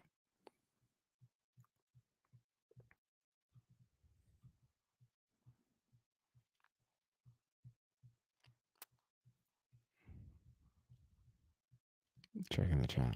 You guys are cool. Hey, thanks for being here. Look, there's like more. There's literally actually more. Like, so now you have to ask yourself. Oh, you're like, oh, it was really bad. But why are there people here? Like, why did more people tune in when I'm telling people to fuck off? Like, that's not right.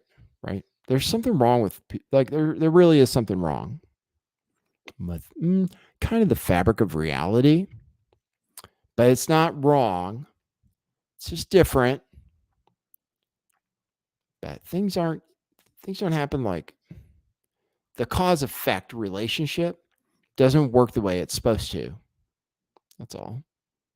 Like if cause effect was the way it's supposed to be, then people would be like, "Oh, I'm leaving. This is ridiculous. I'm not going to be insulted. This host is crazy. Like, what the hell is he talking about?" That's what would happen in a normal cause effect relationship. But for some reason, it's like actually there's more people. Like that's weird to me. I don't get it. You guys are weird. I know, but you guys, I don't know. Like maybe you should talk to somebody. I'm just kidding. That's what I like to tell people. If people tell me I'm crazy, I just flip it on them.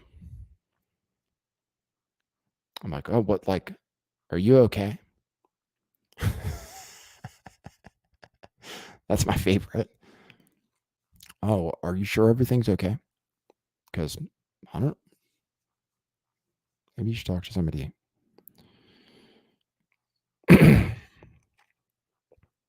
All right, you ready? Unsolved crimes uncovered. That is why we're here on YouTube. Thank you, Unsolved Crimes Uncovered. You explained it perfectly. You found me for the first time here for searching for current live streams. Yes, and that is the thing about going for several hours. I love it. Thank you, YouTube. God bless you. You found a new viewer. Thank you, Unsolved Crimes. Your pictures.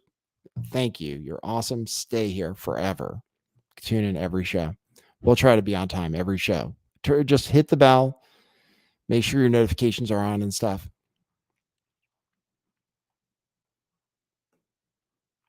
Thank you. That's amazing. Thank you. Nobody ever finds me on Rumble or probably Rockfin. Rockfin, people can find me a little bit.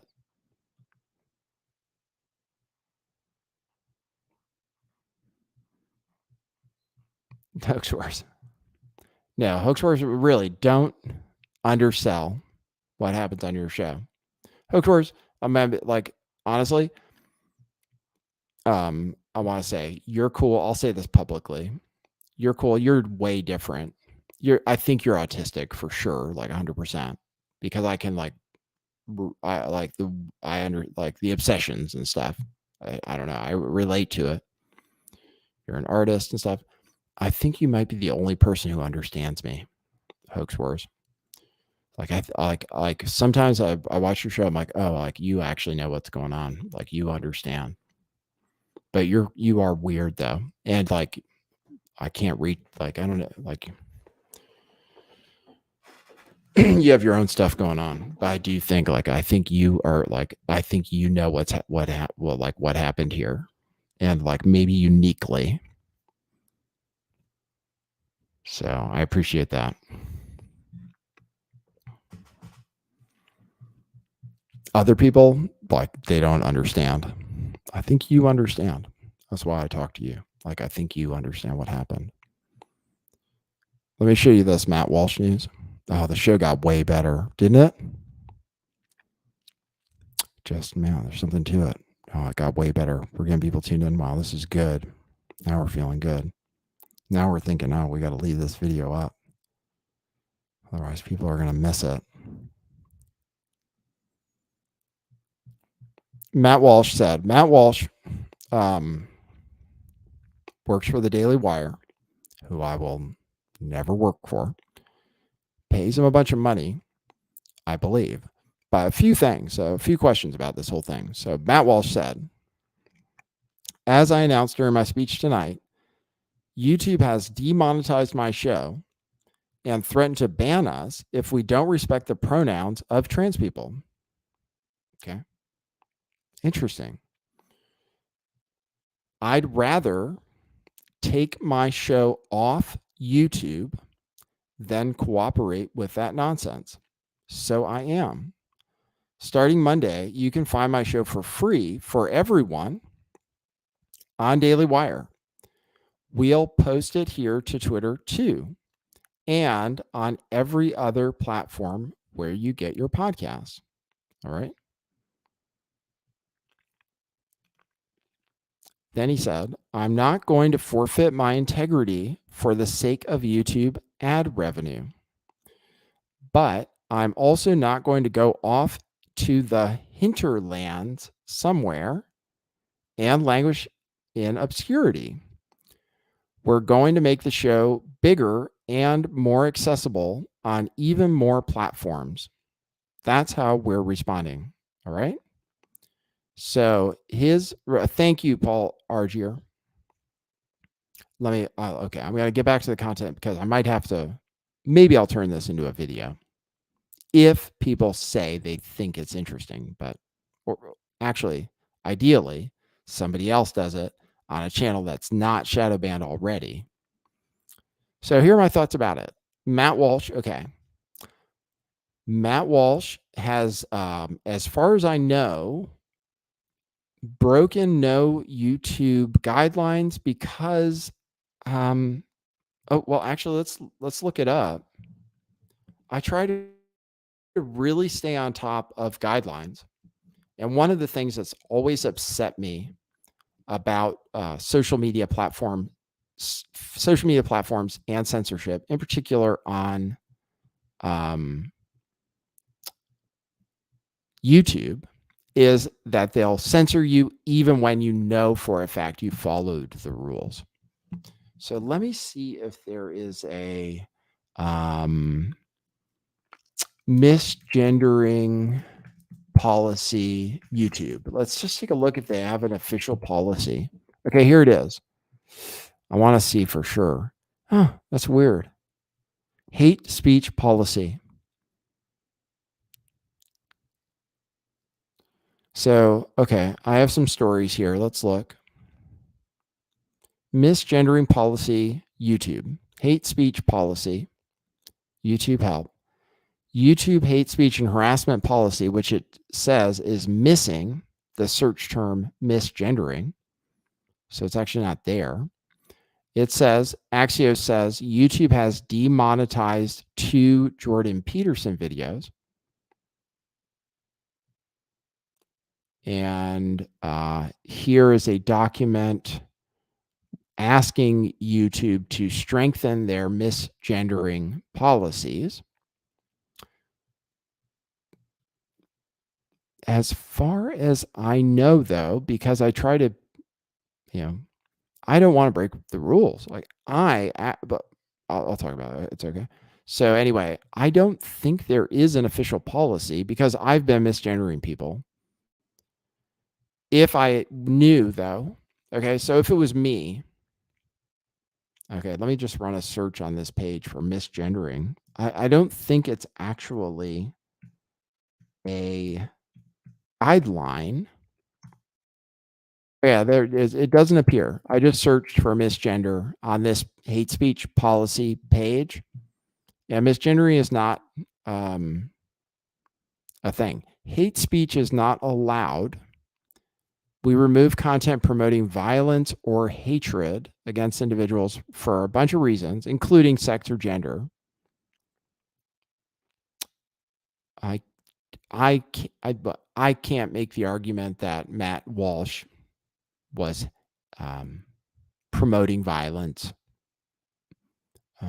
Hatred. Well, hatred is so difficult. Hatred is just super difficult. Like, what are you going to say? I got a strike for hate speech, but I think they actually took it away. I got a spike for.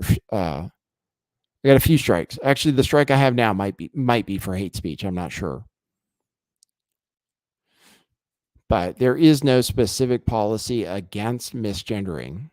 If it were me and I had been monetized, like that's what's amazing. That's what like where I'm like, okay, what is wrong with me? Like I have a weird impression of things where I think, what did I do? What am I saying? I gotta talk about AI and people get pissed off. Like I'll talk about I'm trying to think of the other topics I talk about that are or politics or something. And it's like they will monetize anything of mine. So I don't even think about it. I'm on YouTube because it's like it's the best. It's the best I got. Like I don't even have the option. I'd love it if I had the option of not being on YouTube and saying what I want and getting paid for it. Holy crap. Like talk about paradise. But that's not the reality. That's just not reality, which I accept. I accept. But still, he was monetized the whole freaking time. Like he's like, you could definitely argue he's super hateful. He didn't get demonetized. Like he said that shit about Dylan Mulvaney that I would never go that far. I didn't criticize him for it. I'm not saying I talked about it. Some people say it's wrong. Some people don't say it's wrong. I'm not even going to have an opinion about it. He's got his thing going on, whatever. But he was monetized the whole time, which was shocking to me. Like, I don't get it. I don't understand. Like, what's so offensive about this channel? I have no freaking clue. And so then I will say this. If I was monetized, and because I was monetized, I was successful on YouTube and made income from it, and if I had a contract like Matt Walsh might have that said he's going to get penalized for being demonetized, then fuck it. Like, I don't care. I don't have to misgender people. You know what I mean? If those are the rules and everybody knows the rules, it's the same with the vaccine. Like, it doesn't bother me to say the government says the vaccine is safe and you should take as many freaking shots as they tell you to, and it's good for you. And that's what the government says. That's what all the officials say. That's what the health authorities say. But this study says this. Doesn't bother me to do that. Because, I know like people realize what I'm really saying. It really doesn't bother me to follow the rules because, you can follow the rules as long as the rules are clear. If YouTube told me tomorrow or whatever, if they contacted me and they said, listen, we don't dislike you, like we want you to be successful, we'd like to monetize your podcast, this is what you need to do different, I would be like, oh, really? Like, oh, just like, what do I have to do different? I'll follow the fucking rules, just tell me what they are. Like, what do I have to do? So if it was me, call that lack of integrity if you want. Like, you can call it lack of integrity. But I need to be on YouTube, obviously, unless Rumble gives me a freaking contract. But they haven't figured out how amazing this show is yet. If they monetize me, like if I could actually make money, I don't have to misgender people. Like, really, who cares? If people know you're doing it because that's the rules, I don't think they really care either. So, but integrity, it's cool. I get it. Same thing with Brittany Venti when she had her tweet, right? About, it's good. I'm already forgetting her name. Eliza Blue.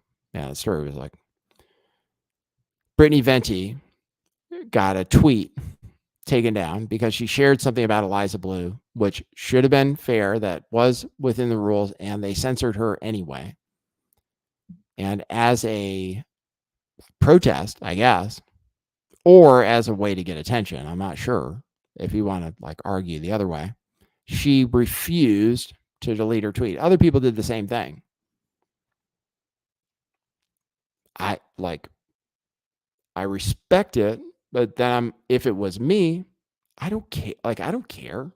Like, it's I know principle matters to a certain extent, but on the other hand, I'm never going to watch Matt Walsh's show ever on a different platform. I'm just saying that. Like, I'm not interested enough on if he is. Same with Alex Jones, actually, to be fair. Like, I watched Alex Jones when he was on YouTube. Once in a while, I don't know, if something crazy is going on, like, Kanye West is, Ye is on the show, I'll tune into Alex Jones. But otherwise, I don't know. It's kind of like he doesn't exist. It's same with me. People come in here, they're like, you're on YouTube? That's what I get as a comment. Oh, wow, you're on YouTube? I think I did every single thing possible that I knew how to do to get people to go to other platforms. Every single thing. It kind of worked out a little bit for a little while. DLive was okay, kind of for a while. But I'm making the argument on this show, from experience, that my opinion is that monopoly platforms in social media are not going away. And if anybody challenges them to the extent that becomes existentially threatening, they'll crush them. YouTube hasn't gone out of their way to put Rumble out of business yet.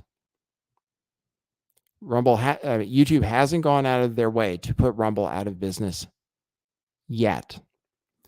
If YouTube really wanted to, though, if they wanted to put Rumble out of business, like if they really thought they were a threat, they would say, okay, you can't be on YouTube if you're going to be on Rumble. That's all they'd have to do. If they did that, if they said, okay, Viva Frey, Steven Crowder, Mersh, Nightwave, whatever, they're like, okay, you want to do your show on Rumble? We're not allowing you on our platform anymore because they're using the YouTube platform to promote Rumble. So Rumble only exists. The top creators on Rumble. Okay. Here's another thing, and I'll get to this in Rumble. Maybe this is the best point. The people that are successful on Rumble, none of them became successful on Rumble. Okay. Like to me, that's the measure of a truly competitive social media platform that really matters, is if you're not famous already from Twitter, YouTube, and other mainstream platforms, can you get famous and successful on this other platform? Could you start out on Rockfin, on DLive, on Rumble, on Odyssey with good content that would be successful on YouTube or other platforms? Can you build something there exclusively? And when somebody does that, then I'll say, yes, okay, that's real. Then I'll say it's real. But until then, if all of your stars became famous somewhere else, then you're not a real platform. Like, you're just basically offering something, and then they're using a lot of artificial stuff to make it seem like it's going really well. But if it, I just know, if it really was, then those people, people wouldn't be on YouTube. Well, actually, if Rumble was really that great, right? Tim Pool would be on there. He would just, why would he be on YouTube? There's so many rules. It sucks. YouTube's terrible. It's awful. It's like Stasi, it's horrible. I remember I quit because I just couldn't take it anymore. I hated thinking about what I had to say. It was just the worst. I got a bad feeling every time I went live on YouTube because I was like, I'm going to get censored. It's for something I say. I hated worrying about it all the time. It's the worst. So, another platform, amazing. I love it. But as far as I can tell, it doesn't exist. Same with competitors to Twitter and stuff. TikTok offered something new and came in with a super advanced artificial intelligence content delivery mechanism. TikTok literally, in a way, reads your mind very quickly, in the best way it can. YouTube used to be like that when it was really good. It still sometimes surprises you and gives you something you're surprised by in a positive way. You think, oh, wow, interesting. I would not have seen this otherwise.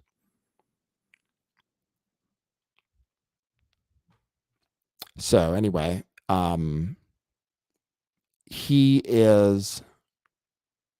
said, I've seen this happen a number of times. So most people, when they get demonetized, because of what happens to your videos, distribution, even if you're running ads and stuff, like Matt Walsh runs ads too, which you have to do if you're demonetized. You have to run ads, but almost everybody runs some kind of ad. So it's super valuable. I mean, it's super valuable. It's not complicated. A certain number of people watch your video. a certain number of people will buy the product you're advertising. Like, I can tell you from experience, the more people watch it, not very many people will become a subscriber, will buy your coffee, will buy your t-shirts, will buy your vitamins, whatever. It's like almost none of them. But it's a numbers game. It just views turn into dollars somehow. So I would think he'd want to be on there on YouTube. So we'll see how it goes for him. I wish him the best. Like, I don't wish him any ill or anything. It's an interesting decision to completely leave. I understand it because people would he would probably get a lot of criticism, I guess. I mean, people do get a lot of criticism for not misgendering. You know, like Andy No doesn't misgender. He's gay, I believe, right? I think he has a rainbow flag in his thing. But Andy No, super critical of the transgender issue and never misgenders, you know, to a fault. It's from what I've seen so far, although they're starting to change too. But if you read his stuff, though, I mean, he just I'll see what he's doing recently, but I've been following him for a while, and I'm always surprised. He refuses to quote unquote misgender, but it doesn't make me think, oh, he's not really serious about the issue or anything. I just think he's doing it because the news is weird. Because there are like accepted, I don't know how to describe it. It's like when you read the New York Times, they have a specific way of referring to people. So if they wrote an article about me, at least the way it always used to be, it would be Mr. Stoltman. I'm pretty sure. Like, that's the New York Times. They're formal. It's formal. You know, it's like they're following the accepted rules. That's all. So when the news misgenders somebody, like the shooter at the Christian school, I think like they screwed up. You know, even though they're right, it was a girl that shot up the school. She said she's a guy.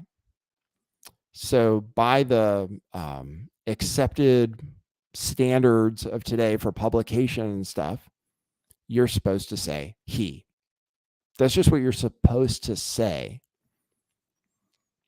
So if you say it in print or if you say it whatever, it's kind of like, oh, that's the rule. You know, it's not that you're making a political statement about it. It's just like that's what the stupid rule demands. So when Andy No does it, I think, okay, well, he's being professional, basically. So, you know, you can make an argument that if you don't misgender people, but you're still super, like, let's say you don't believe, like me, like I just don't believe, I just don't, you know, and if that makes some people think I'm hateful and stuff, I feel like I don't want people to think I'm hateful. I just don't believe it. That a man can be a woman or a woman can be a man or anyone can be non-binary. I just don't think it's not, I just don't believe it. That's all. So I'm never going to think, oh, that's a non-binary human being in front of me. But I also, I've nothing against them. I'm not trying to offend them. And look, I'm using the right pronouns right now. I just did. Well, because I didn't know actually what their gender was when I said a non-binary person. I said they, because actually they could be male or female in reality.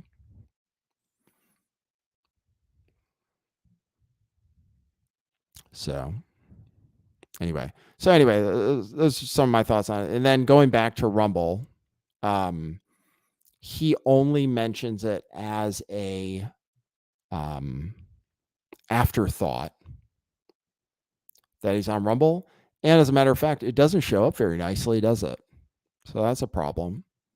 It would be nice if you were to post your Rumble channel, if a nice thumbnail picture showed up where that dead spot is.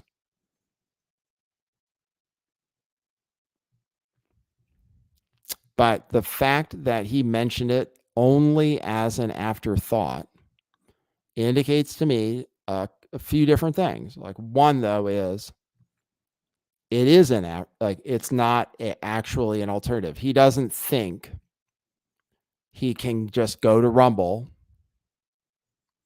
and have the same revenue, audience, viewership. He could if they made a deal with him, but I don't think Rumble can afford it. Because he's got to deal with the Daily Wire. So Rumble would have to make a deal with the Daily Wire and then promote all of their content. But Rumble can't afford to pay for that. I mean, those guys are that's expensive stuff. And they're their own business with their own platform, I guess. DailyWire.com, I don't know. I don't really watch it. I mean, don't know if I've ever been to that website. I have no idea. Not really, like, it's not my kind of thing. I mean, we're interested in the same topics and stuff. They're just, anything motivated by profit is problematic. But then again, everything is motivated by profit. Screwed up. So, yeah, that's the story of Matt Walsh.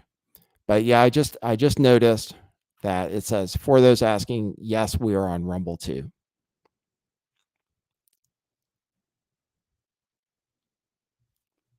Which means, but we'll see, man. Oh, like, if I'm wrong, we'll see. And it'd be great. I'd love to be successful on Rumble. But I showed you. I mean, geez, it's so crazy. I've been on there forever. I posted some videos. It should be good. So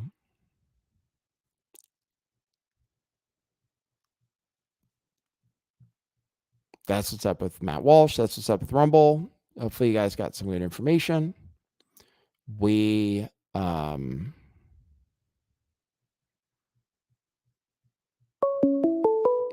a phone call. Oh, cool. Perfect timing.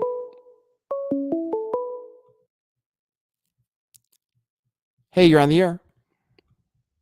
Hey, it's Rip. How's it going? Hey, Rip the Veil. How you doing, man? Doing good. I was just tuning in today, hearing you talk about this stuff. Yeah, man. Yeah, just wanted to call in because nobody called in. I mean, also you could post the number so people could, but Oh, well, I wasn't. That's okay. I was ranting about another story. So actually, I wasn't. So this whole time, it wasn't that nobody wasn't calling because people weren't interested. It's because I wasn't asking for phone calls. You happened to call in at the perfect moment when I had just finished an actual news story, which I may cut out and turn into something different, maybe. Or actually, it'd be better if somebody else wanted to and then somehow made some money with it or something. But yeah, but no, it's cool, man. I thought you said that you were wanting phone calls, that people could call in, but you just didn't put the number up. Yes, That's what I thought you said earlier. I'm happy you called. I did say that, but then I transitioned to a news story, and actually the way things worked out were perfect. You called at exactly the right moment. So it's almost like us talking right now is like destined to happen at exactly this time. And so I'm really happy you called. Thank you. What do you have to say? I believe it. Sounds good. Yeah, I was just I always love listening to you talk, and even when sometimes like I'm sitting there and I'm like, okay, you're talking about the same thing again, but then as soon as I think that, then it's like the next moment you end up like making a connection or saying something that is kind of interesting to me, and then I'm like, okay, I'm going with it or whatever. But just some feedback from me, I guess, is like I really value like with all of your life experiences and all the things, just being in the truth community for so long, and just your life experiences in general and just the way your mind thinks. I just like hearing whatever narratives like people are trying to bring up and your reaction to them or whatever you think.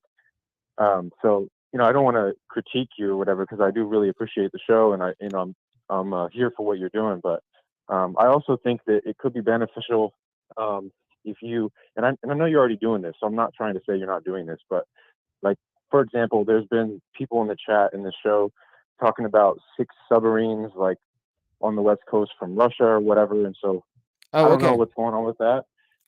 But and not necessarily that you need to stop whatever you're doing and just pivot to whatever people say. But I will say that if somebody, especially like in a small community like this, part of the appeal is that they can comment something and then you'll actually see it and then you like cover the news and just kind of like coming at it with the mentality of just kind of taking what your listeners like the topics that they're suggesting, or Yeah. clips are really good too if stuff like that you can cover. Yep. Because the thing that will happen anytime somebody brings stuff up like that and then you were to cover their comment, then they just kind of feel like this connection to your show, like they're part of the show, you know what I mean? Yeah. Whereas like you know that's all. Yeah. Yeah. I was No, gonna that's say, cool. yeah.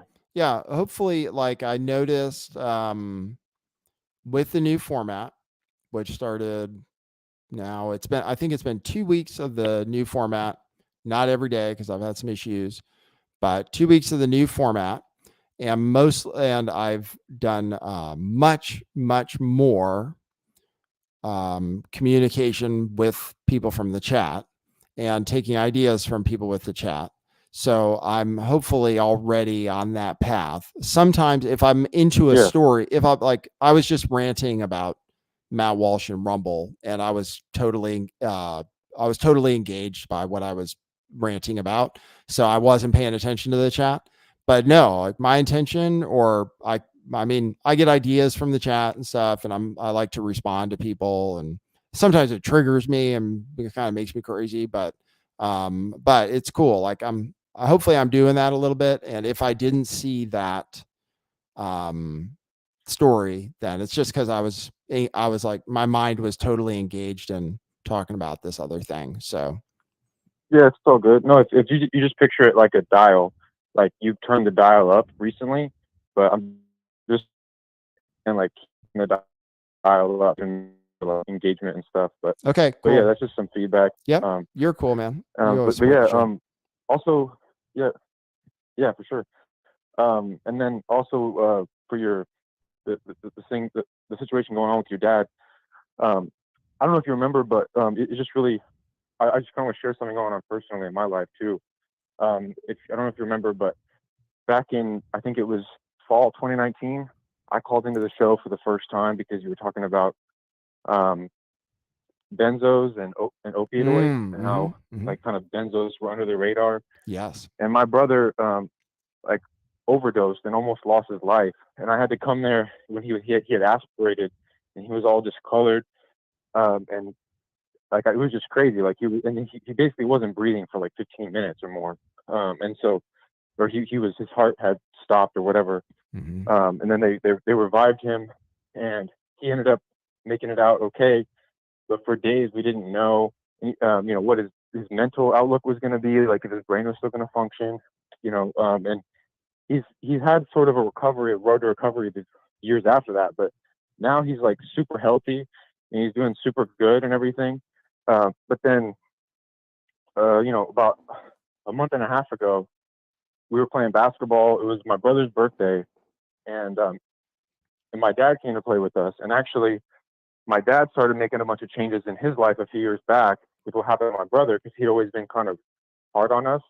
But then, not in a bad way, like very loving, but just kind of like I don't know how to explain it. Just like I took it better than my brother did, for example. So my brother would just kind of escape and kind of just look for outlets and other things and just kind of like get down on himself. And then this is kind of his outlet for that. So um, to kind of wrap it up, I guess my dad was playing basketball with us, um, and he like just had a crazy heart attack like in the middle of the game, Oh, and he really? and he, and he fell over like on my brother's birthday, um, and he like and we had people on the scene within like 8 minutes, and then they got him, so he was like hooked up to some stuff. but it was a few days like before he was even able to wake up, and it was sort of the same situation. Like, just reminded me so much because then I had performed CPR on my brother a few years back, and then in this case, my brother and I were like performing CPR on my dad like a few years later on my brother's birthday. And just it was like a crazy like coincidence, entanglement of events, and I didn't know if I was going to have my dad anymore or anything, but he ended up coming out fine, and Yeah. he's okay now. He's like completely back to normal. But it was just a crazy, like, emotional roller coaster, and just brought me back to like a few years ago. And yeah, I just wanted to say that, like, with the things going on with your dad, like, I'm really glad to hear that he seems like he's doing better and better. And I definitely have those thoughts in my mind, positive thoughts going for you guys. No, I appreciate it. Thanks. Yeah, one of the thoughts I had yesterday about it is I was like, I'm trying I'm trying way more than usual. Well, there are a lot of things that are different. I kind of can't get into the reasons for some of it, but there are a lot of things that are different. But one of the things is I am trying to be like, I want people to I need I need support actually, basically, because there's like I'm super capable at like a lot of things, but there are certain things like I might as well be retarded. You know what I mean? And so like I kind of Sure. need backup. And even though I never talk, like even though I wish we don't talk that much, me and my dad and stuff. And actually, like the positives of this are really good because I get to hang out with him more, which is really cool. Because I really, he didn't like just come bullshit and hang out with me or anything like that. So there are a lot of positives. But yeah, one of the things that came to my mind is I was like, I was, it just, when you have the realization for real that you're like, oh, this person isn't going to be here forever. Even if it's like in Yeah. the case of what happened to you and what happened to me, like on Monday when I saw my dad and stuff, like he was swollen and they said it could be congestive heart failure and stuff. I was just like, he was in such bad shape. I was like, oh, like this is it. So it really hit me really fast. But it made me, one of the things that made me realize was like, oh, I need to make sure that my other relationships are as good as possible because that's all I got, like literally, like, so it was almost like there's that was the thing that came to me is like, I had this idea that my Yeah. dad would always be there if I needed him. You know what I mean? And then this thing Yeah. made me think, oh, actually, he's not always like there is going to be a time when I need something and he's not going to be here. So it made me think, oh, I need to develop I really need to make sure I develop other relationships because I need like, I need, I need help kind of in a way. Yeah. Yeah. So, Exactly. Yeah. And for me too, like, I definitely went through that, and just the relationship that I have with everything, like paying attention to how much time I spend doing things that are unimportant every week versus I haven't talked to my grandparents in so long. I have other family that's overseas that I've been wanting to connect more with myself. And you go, I visited them throughout the years, and I lived there a little bit when I was a kid, so I'm somewhat connected. But lately, I've just been focused on my career and trying to make money and trying to build my skills and stuff like that. And it kind of takes away from other things. And so mhm.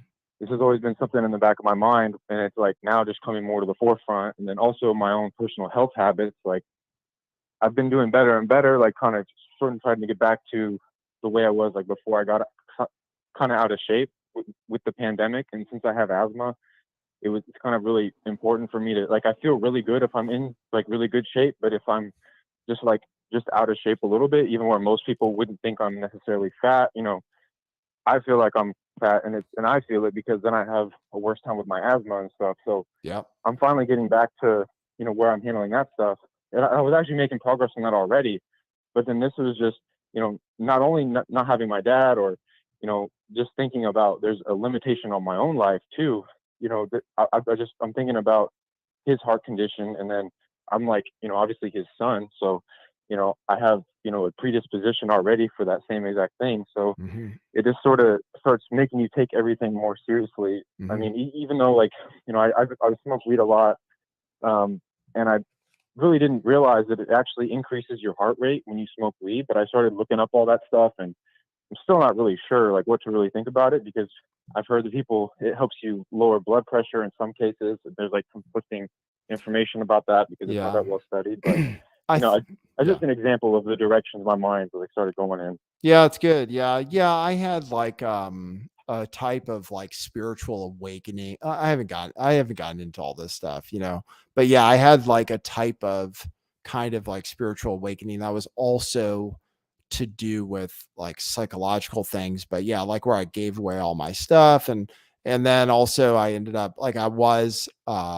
much heavier, almost 100 pounds. Like I was almost 100 pounds heavier than I am now.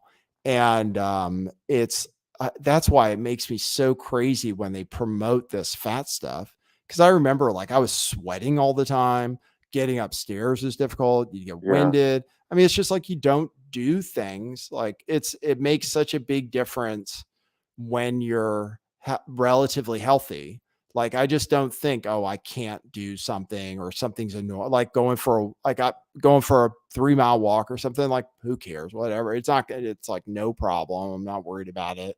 And so yeah, I mean, being yeah, healthy and having your shit together, like it makes a big difference. And that's why that's why it's just there. It's just like and I know it's almost like corporations and even doctors are just kind of grifting off of people. They're like, oh, we better not say anything bad about fat people because everybody's fat now. And so we don't want them, like, we want their money and stuff.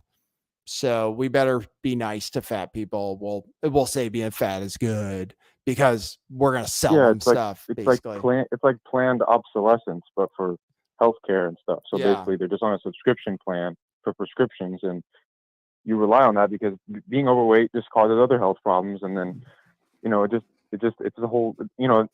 That's why what you were saying too about like the death rate from COVID. I mean, might not even be or from maybe potentially with I don't know vaccines or whatever, but it might not even be like that it is causing people's to die or anything. It might just be like I mean like maybe in some cases, but it could just be like just wanting to get people hooked on to the subscription plan pretty much. Mhm.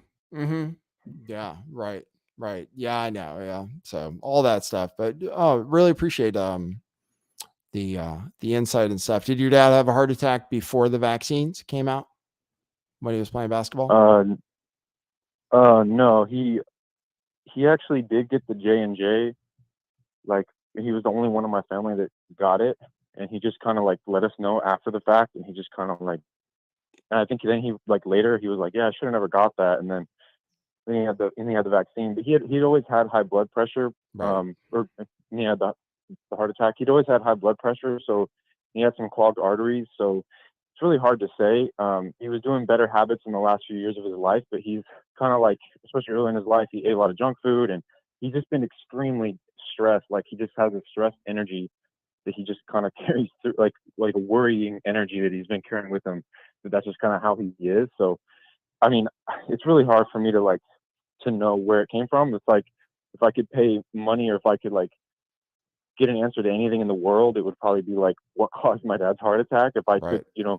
figure out what happened to that. But just being honest, like there's no way for me to really know. Yeah. And it's not like you had one of the mRNA ones either. I mean, so I really like I just don't even know. But yeah, I do want to say, did you hear about that uh Spotify song with Drake and Kanye, or not Kanye, Drake and The Weeknd Yes. that Spotify took I'm down? Oh, they finally took it down. Okay. So, I think so. I heard they did. I don't know. I'm 100% aware of it. I've shared it with other people. I may have shared it on my thing. You see the way people are about AI stuff. Like you could share it and they'll be like, so what? You know what I mean? People are like, that's the crazy thing about it. It's kind of like well, first of all, when I got upset when somebody said something negative about that AI video that the person from my Discord created. I know how hard it was to make, like, because I literally, like, I will never ever be able to do what that person did, and so and I know Yeah. that technically it's unbelievable. So that's the other thing about this, the song you're talking about. So I'll explain it to people, and I can even I'll even play it once if I can find it. Basically, somebody who calls himself like ghostwriter or something wrote a song for for the voices of The Weeknd and Drake, and got a lot of play. So it ended up posting on Spotify. Yeah, the problem is like they have to take it down. I mean, even I know, like, I'm making this deep. I spent some time making that deep fake content, audio content of like Ron Yeah. DeSantis and Joe Biden and and Rachel Levine and stuff, and it's super hilarious to me.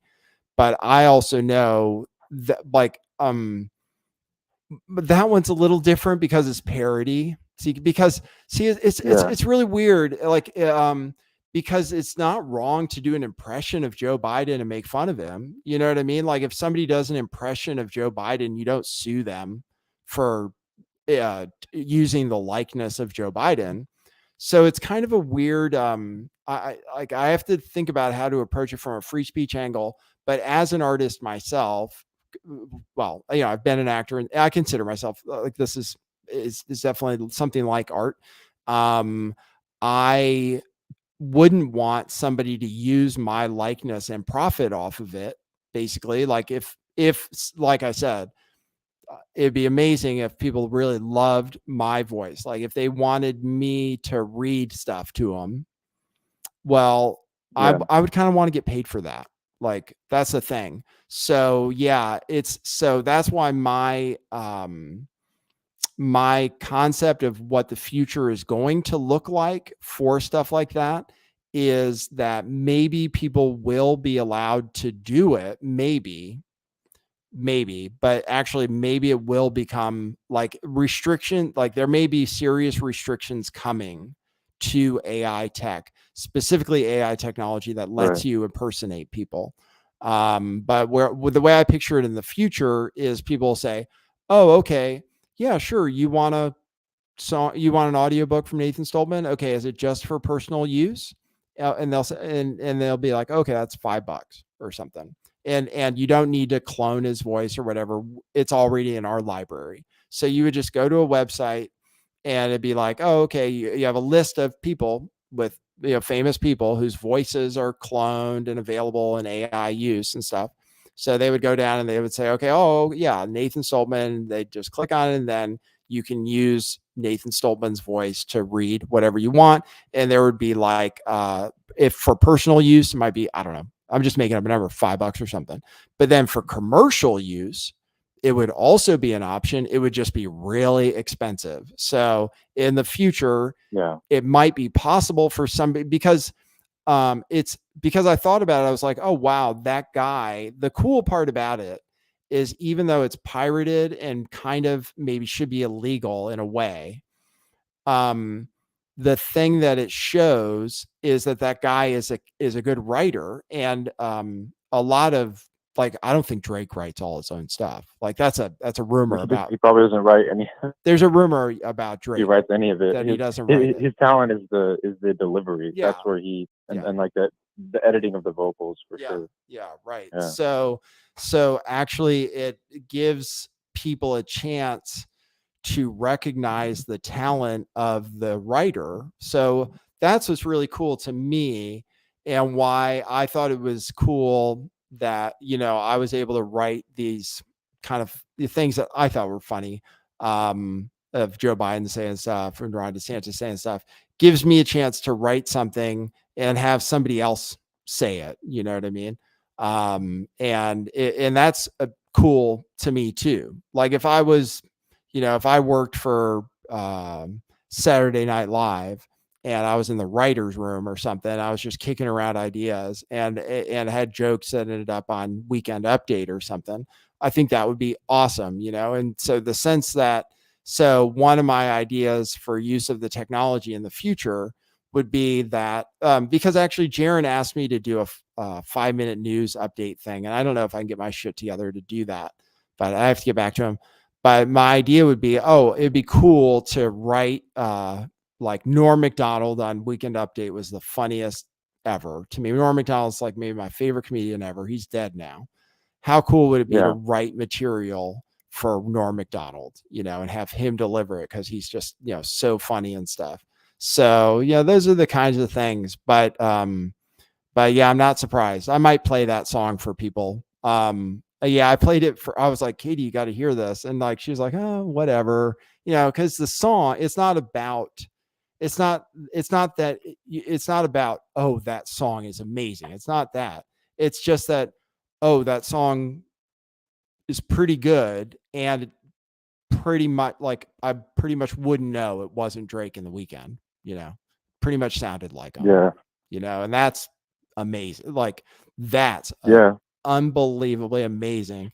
And people don't even understand how amazing it is, like, to be able to do that. Yeah, and the crazy thing too is how it's all open source, so you're gonna be able to do it. But like you said, I think you're spot on with how it's gonna end up working. Like you're able to plagiarize anybody you want, but you can't get away with it because you're gonna get sued. So you can't totally monetize. think it's gonna be like that. Like in the future, if I'm able to clone actors and create movies with them, it's not right for me to sell that then. Like it doesn't make sense. So somehow, that's why I haven't yet, but I thought about, well, probably because all the talent agents, I'm assuming the smart talent agents and stuff are on top of this. So I don't need to say anything. But like to me, the next, if I was going to reach out to people I know who are actors, well, actually, I got a voice actor I went to school with to do a podcast with me. So I was just going to say to those people, just make sure you're thinking now about your digital likeness and licensing it or whatever, because like my friend has she's a really talented voiceover actress. Her voice is amazing. And I wanted to get her voice to do this AI thing. But now if I had time, I was thinking of doing a prank actually, where I cloned her voice and sent it to my other friend who I went to school with, and had her say something, and maybe he doesn't know the technology exists, and just to like shock him and stuff.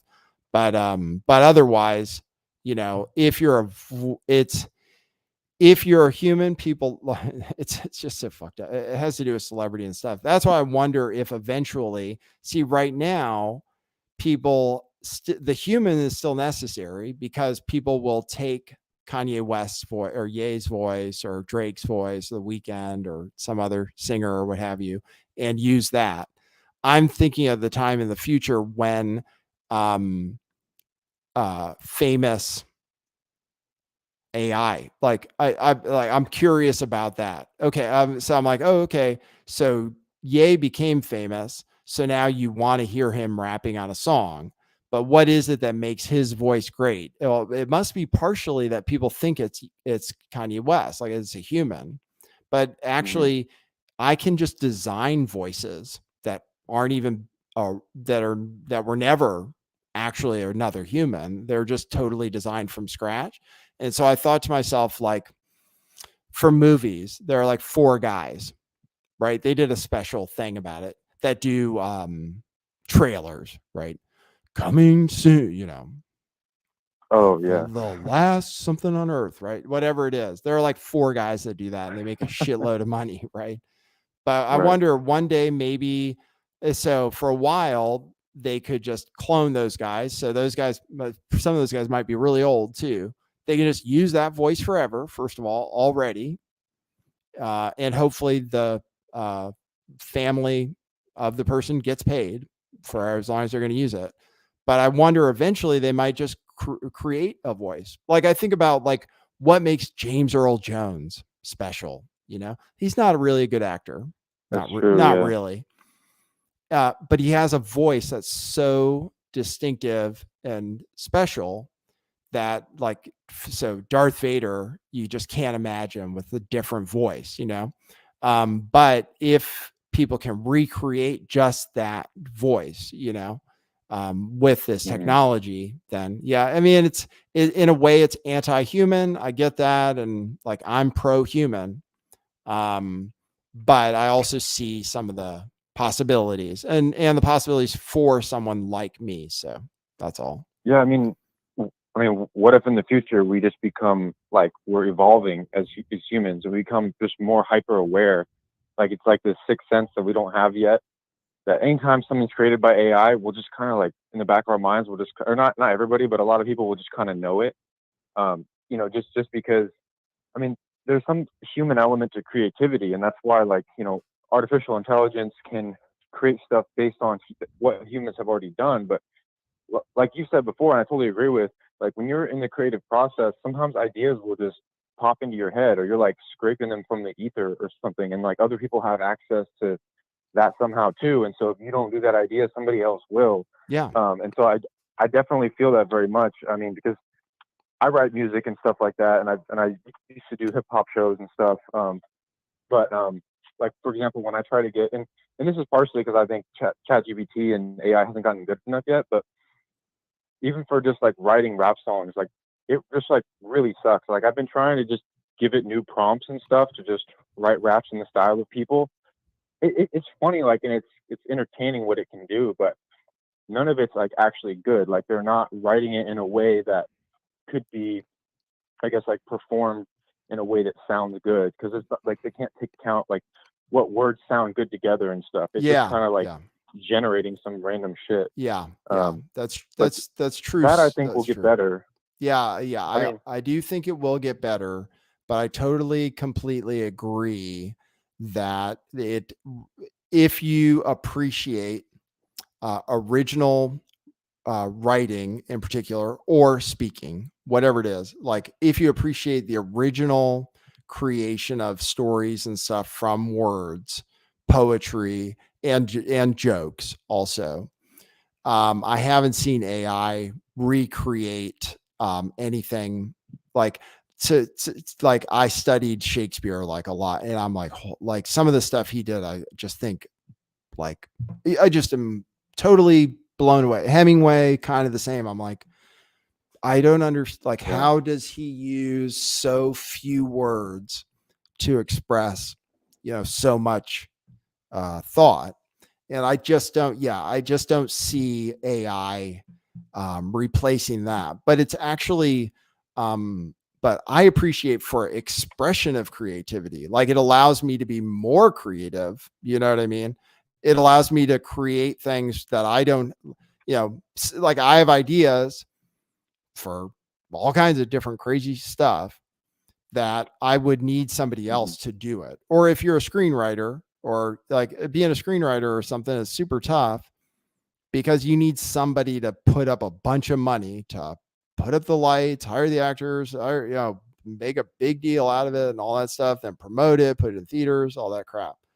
But this stuff allows you to just say, oh, I have an idea. Let me storyboard it. At least like we're at the point already where if you want to just storyboard something, like I have an idea for some people actually liked it, who thought it was good, for a Budweiser or Bud Light ad to try to like rebrand them. Like I have an idea for it. So if I wanted to, I could storyboard it. I could at least storyboard the idea probably with AI tech right now and show my concept for what the commercial would look like, once I had a final settled idea. Where before it would be an advertising agency, you would have to have an artist, who you tell your ideas to, who gets paid a lot of money and has a lot of skill, went to school for several years, all that stuff to draw everything, put it down. You need the presentation and all that stuff.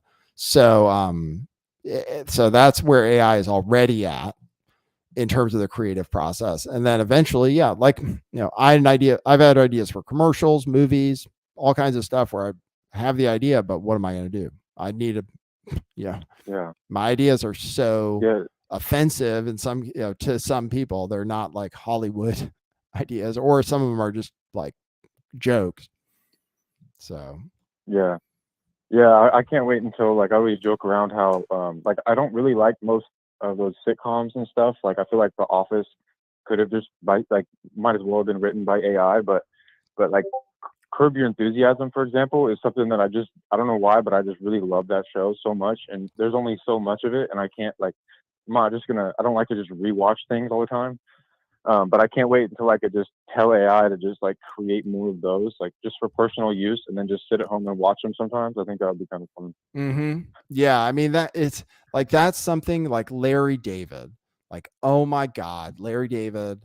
Yeah, There's something so unique about him. And actually, the Seinfeld show it wasn't funny because of Seinfeld, from what I can tell.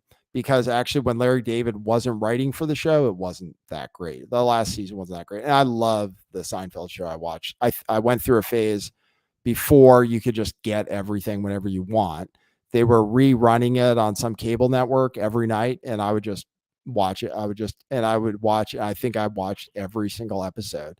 And Curb Your Enthusiasm. I mean, holy shit, like that guy, and that's yeah, why.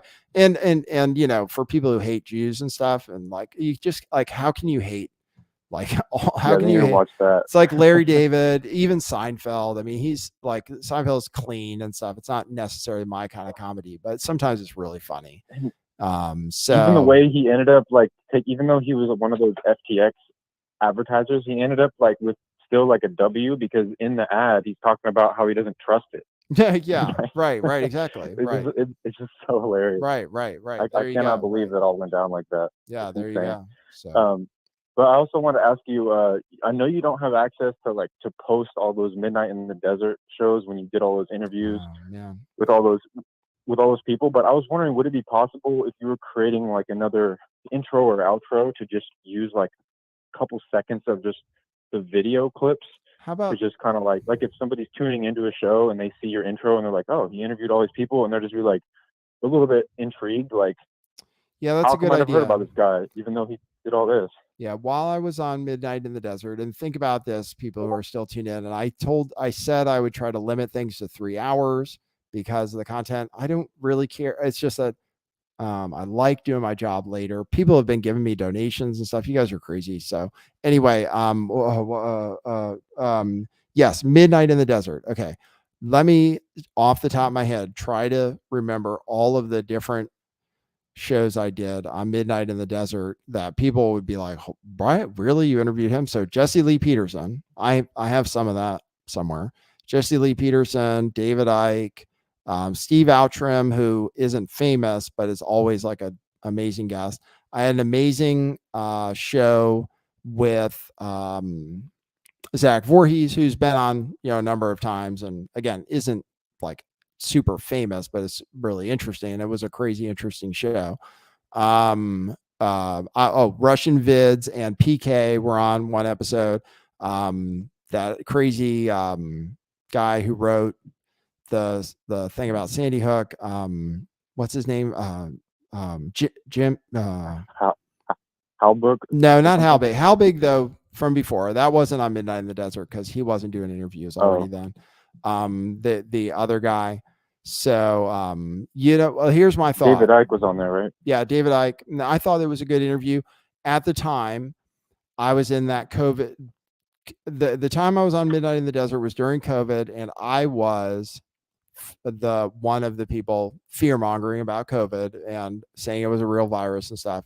And everybody around me was saying the opposite. And but Jaron helped out on that show. Yeah, what would be interesting is, what I'd liked, and the reason I quit.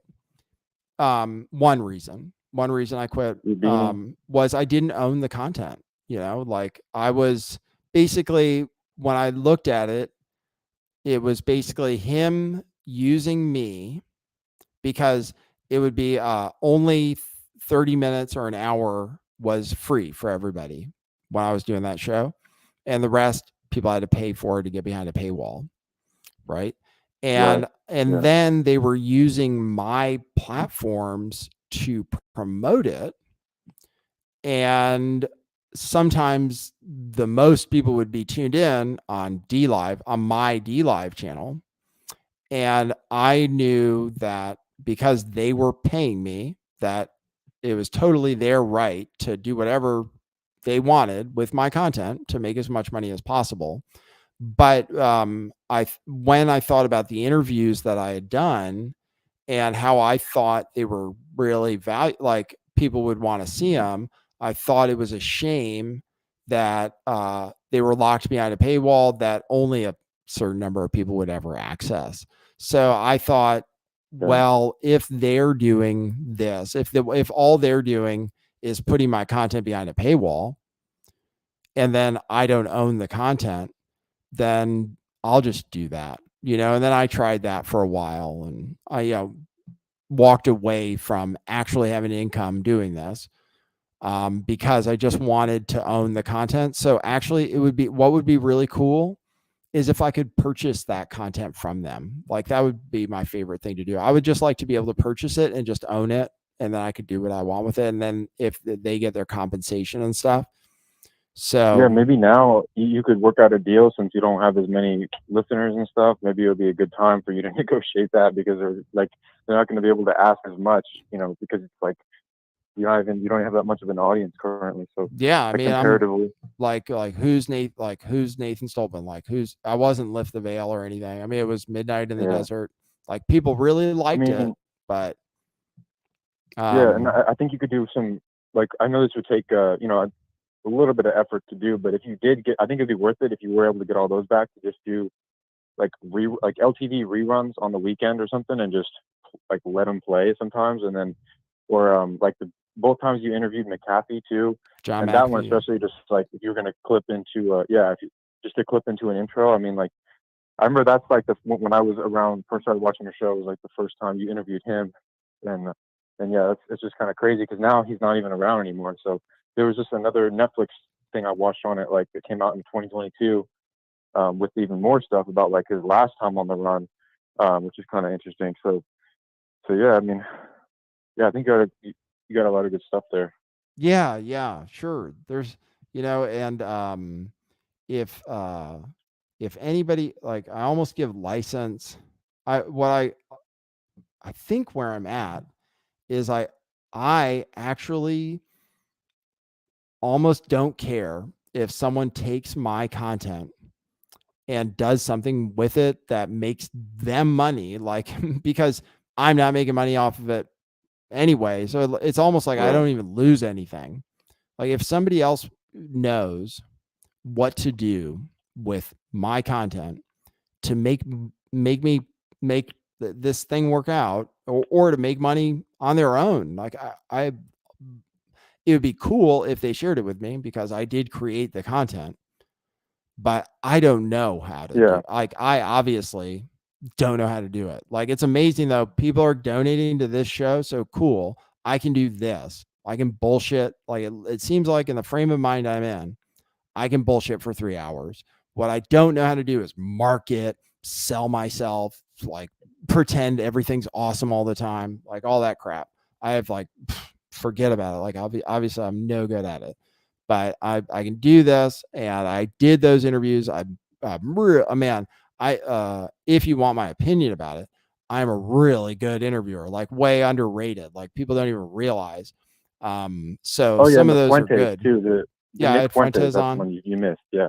Yeah. And you got him to talk about how he never wanted to get a blowjob or whatever. Yeah. Wasn't that, I mean, And who's ever going to I ask, was like, no watching. one's ever going to ask him that question, right? Like, who else is going to ask Nick Fuentes whether he's ever going to get a blowjob? Like, nobody's ever going to, and the reason I asked is because I was really, I was like curious. I was like, really? That Like, was you a good don't like question. Yeah. sodomy? Like, we're like, okay, how far are you going to No, go it with was it? so funny. I was listening to that Twitter Spaces that he did that you linked to for a little while, and it was really funny because I mean, maybe this is just me reading into it, but when I heard him talking about how he just kept talking about how Milo had to bring along his gay black lover. Like he just kept like saying it, and it was just funny. He kept like, it was almost like he was just being jealous that his like lover was black and it wasn't him or something. I don't know. Right. It was just like a weird. Right. It was just kind of funny. Like he was more concerned that he was black than I know. the fact that he was like. Yeah, I was like, I just thought it was funny. I know. That whole I could go on about. I could really go on about Nick Fuentes and stuff. I choose not to, but I could. But really in terms of like how they don't it. vote, I mean that kind of aligns with the LTV vibe right there. How they're just encouraging people to not vote in the system. I mean, I know you talk about how elections are real and stuff, but I mean, I still don't really believe that like a presidential election is real once you consider that the primaries are messed up and they're rigged. And then, I mean, I just think it's like a false premise that they're real. But when it goes from on from then, I don't really know. Like it's hard to say how like local politics works. Right. I mean, right. it's probably right. corrupt. But, Yeah. Who knows? But yeah. Right. But yeah. Anyways, I'll get off because I've been on here for a while. But Yep. yeah, just like thanks for the call. Good talking keep to you. engaging with the chat. Doing that. Take phone calls and Yes. stuff. And Yes. if you so just cover like as many news topics as you can and just Yes. just News. because that gives your take like you and then you connecting the dots on the news in ways that other people might not see. I think that's like Yes. really like what you bring to the table, like Yes. more than other people. Yes. Remind me. I'll try to do it every show. Like whatever I do, like I'll try to create something every show that's really good. And then if people can figure out how to distribute that, then that's up to them, and God bless them. And like, cool. I appreciate it. The news, that's what people have been telling me. The news. I got you guys. Sometimes I want to talk about some other stuff. Anyway, thanks, man. Thanks for Rip the Veil. Appreciate you, man. Yeah. Yeah. Have a good one. All right. You too. Sure. See ya.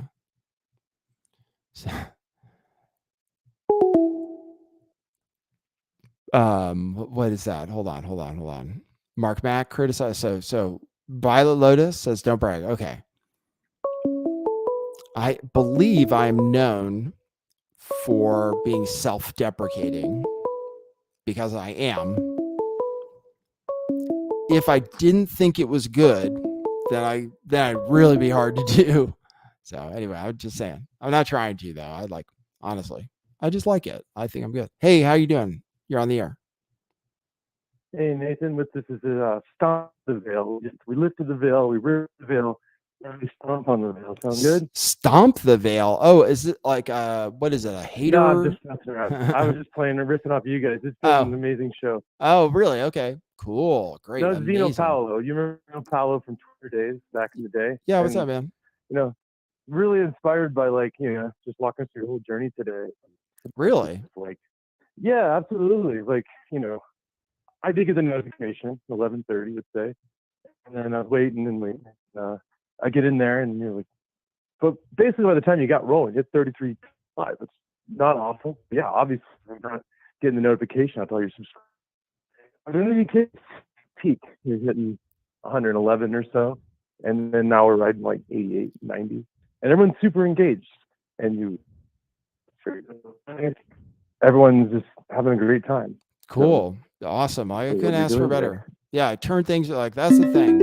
Oh my God. What just happened? So what I wanted to talk about, yes, would be a whole can of worms. I don't mind. Gender dysphoria, this whole nonstop, it basically just goes in circles. You get people like two camps, and everyone's adamant, no one wants to bend. And how do you find the balance between these two camps? I feel like I know how to do it. Okay, so state it again. Your the phone connection is choppy, kind of. So I just want to understand. Oh, I'm sorry. Just do the setup again. Yeah. Set it up again, and then tell the story. Is this better? Yeah. So far, so good. Yeah. Just restate what you're going to say, just so so we have a good setup. That's all, because I'm not sure. Oh, I was saying, okay. So yeah, this nonstop Bud Light. Everyone's talking about it forever. Yeah. And I don't think it's ever going to get anywhere because everyone's so polarized into one of two camps.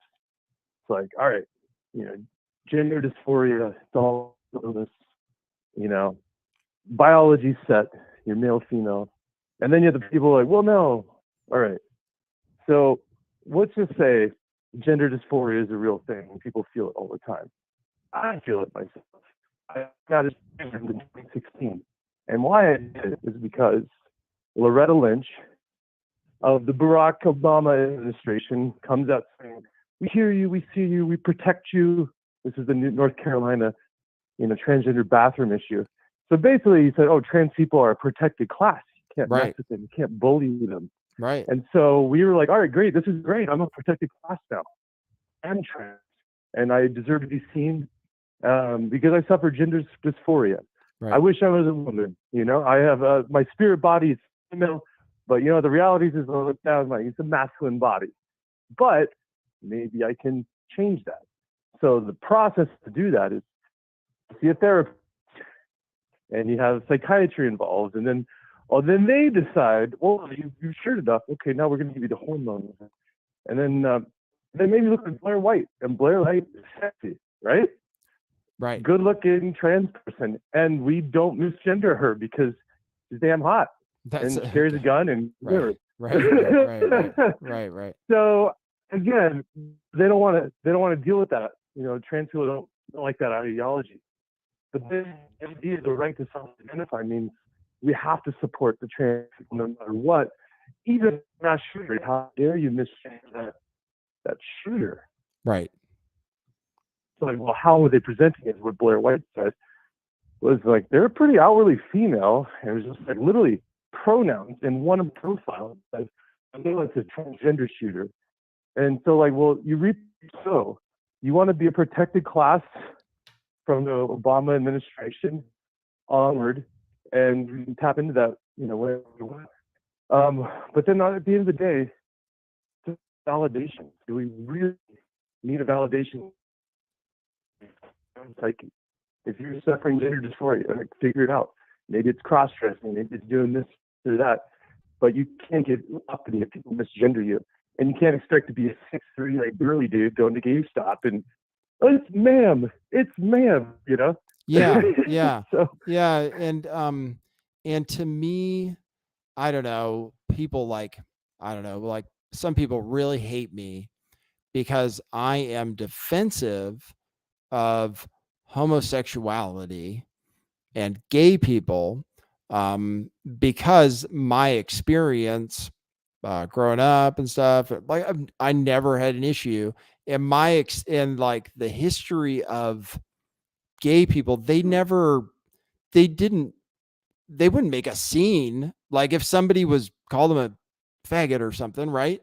They wouldn't go to the Washington Post or something like that. I mean, they'd just be like, that's the shit that happened. It's just like a lot of black people would, but when people were more racist, although racism is kind of coming back, but when people were like more openly racist, a lot of black people would just ignore it, right? Somebody calls them the N-word or whatever. They're like, okay, that's the shit that happens. Like, that's like, I understand, like, we're in the struggle. And that was kind of like the gay movement too. It's like they had their own bars, like the windows are blacked out and stuff. Like I remember in college, like in Pittsburgh, you'd be like, oh, what's that place? No, oh, that's the gay bar. And like the windows are blacked out. You don't know what it is. They're like, oh yeah, that's the gay bar, and that's what it was like. Like it wasn't in your face. It wasn't, you need to accept us. It was more, leave us alone, basically. That's it. Like leave us alone. Don't murder us or, but it wasn't ever, you have to, like, we need to, like, if you don't, you're a this. It just never was like that. And maybe people were, I don't know, more open. Maybe I called my friend, maybe we I think like when I was in college, I was insensitive. I remember this gay guy, like I would say stuff was gay, that was me. I like a really like I can be extremely insensitive. That might be like an autistic kind of thing, but yeah, I'd be like, oh, this is gay or whatever. And I remember that was a saying. I remember this. Everyone just would say that. Yeah, but I do remember there was a gay guy in my class who actually, like, it offended him. I remember that, and and that's no, I don't want to that's certainly not my intention and stuff.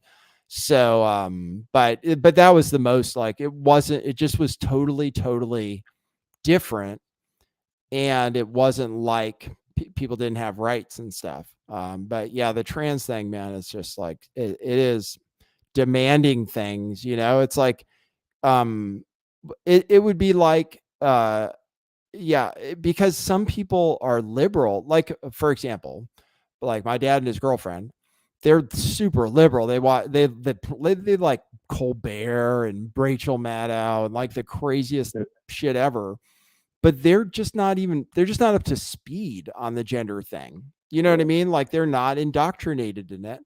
So they could easily say the wrong thing. Like, I don't think they even know what cisgender, like, I don't think they even know what it is. You know, it's not because they're not caring or whatever, but all the crazies are going to make people like that who are just like, who are really nice and want to be nice to everybody, kind of think twice about it. That's all. It's like, it's like you can't even make an honest, if you can't even make an honest mistake, like that's not cool. You know, I have that issue personally because sometimes, I just like, I'm doing my best, you know? So yes, I realize sometimes I do something super offensive or stupid, or people I complain too much or whatever. But I'm trying. So I don't want people to just like, you know, like attack me for, you know, or I was listening to my show and I said that thing about my experience as a waiter with tipping from Black people. And I was like, that was one of the things I thought afterwards. I was like, it's like, I don't want, because there are Black people that aren't like that at all. You know what I mean? That give great tips, that are super nice to everybody, that are like, like there are Black people that go out of their way to be nice to white people. You know what I mean? Like they really are like, don't hate white people. They think white people are cool, you know, all that stuff. So even that, I was thinking, gosh, I was kind of relaying an experience, and I said something about Indians too, because Indians are bad tippers and stuff. It's not, I don't like, I don't like, that's why I don't want to be attacked for doing stuff that I don't mean in an offensive way. And that's the problem with the trans thing. It's like, somebody could just make a mistake. Like, you look like, you know, if a 6 foot tall trans person bumped into me in the store or something, and I just didn't turn around or something, I might say, sorry, dude, you know, like I'm not, it's not, I just thought a guy ran into me. That's all. How Sorry. dare you misgender that person, and we're right. legislating, you know, intention behind, you're intentionally, you know, misgendering me, and we're also changing languages, and so you just think this shit's going to happen overnight. Is like, you can just change language and dictate to society how we interact. But at the end of the day, it's constant society and how I come across. So you just got to come to force a. You're 6 foot tall, man. Like, whatever. You're just gonna roll with the punches. Like whatever. Do whatever happens, you can. Find that in meditation. You know, in a deep spiritual practice. Yeah, like what? Like that's the thing. It should be.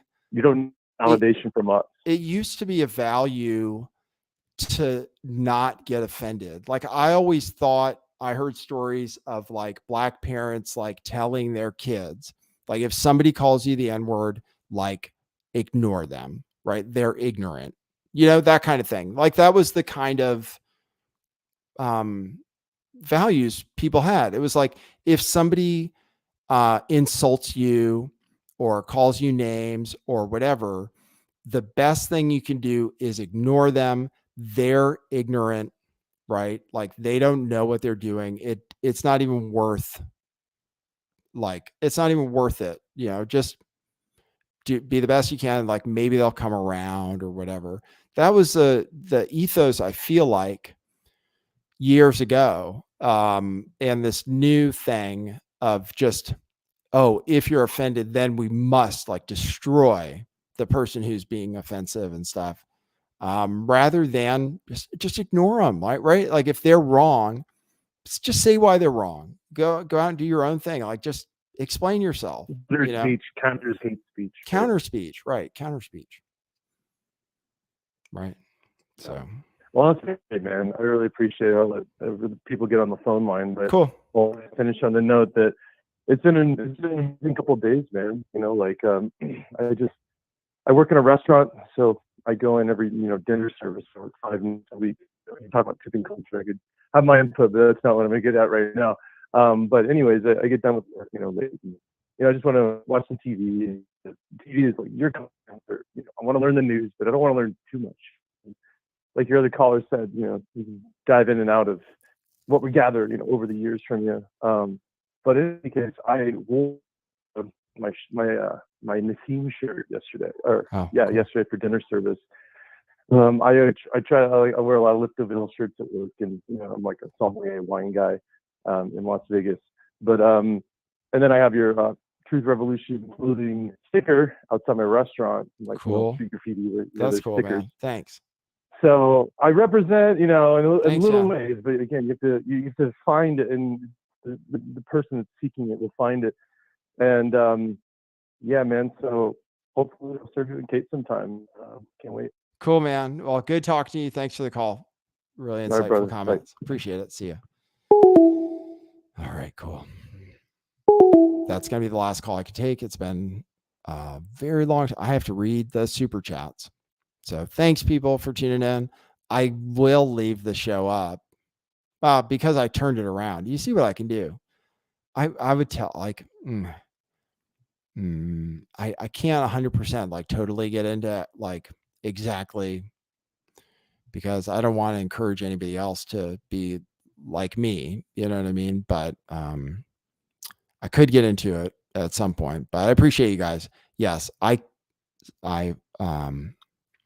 can say sometimes I can like get upset, and then I snap out of it, basically. So yeah, sometimes I do though. It's a bummer. Something like things affect me. That's all. I react to things. I saw people tuned in, and I was like, huh. I reacted to it, but I turned it around. I think I turned it around. Yeah. If people want it, like if people want it, they can watch it. Whatever. Thanks, Paul Argier.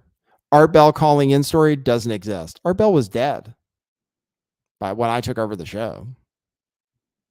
So I could never do. I wasn't able to do it. I don't have the talent for it.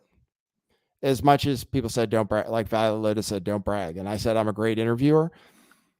I believe I am like above, pretty above average.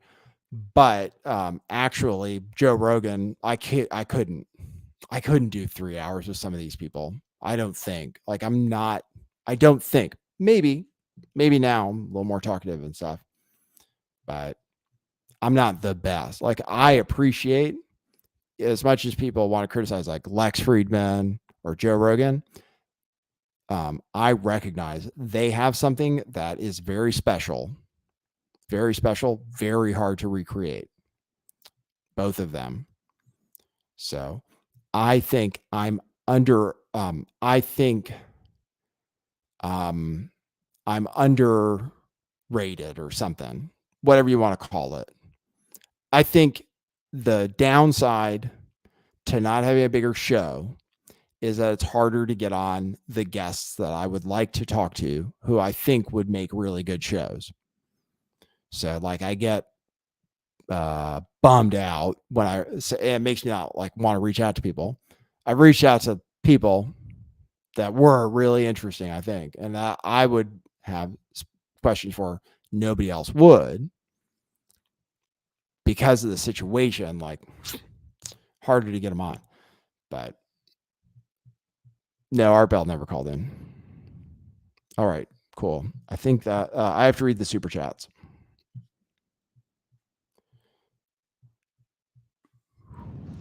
Ready? Yeah, my Twitter profile currently reads underestimated. That's what it says now. Like people don't, like, they don't even know. That's where I'm at. Like people don't realize, they have no idea. which is cool, kind of, because then I can talk about like if I do a bad show, nobody cares. Nobody's like, oh, look what Nathan said today. Nobody cares. Like, they don't hate me. So that's really cool. You guys are mostly like pretty positive, which is cool. If I was popular, then people would be like, oh, it's really important what you say, and you need to watch what you say, and you need to talk about specific things that like that stuff. Man, it's annoying. All right, let's read these and let's get the hell out of here. I'll go do my other job. I owe some people t-shirts. Man, holy shit. What the fuck?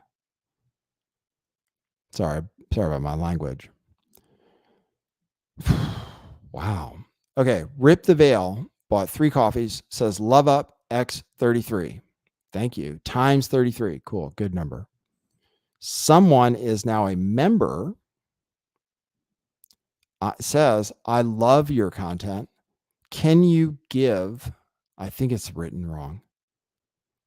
Can you give such great perspectives of everything that's going on in the world without a question mark? So I think it's because you give or something like that.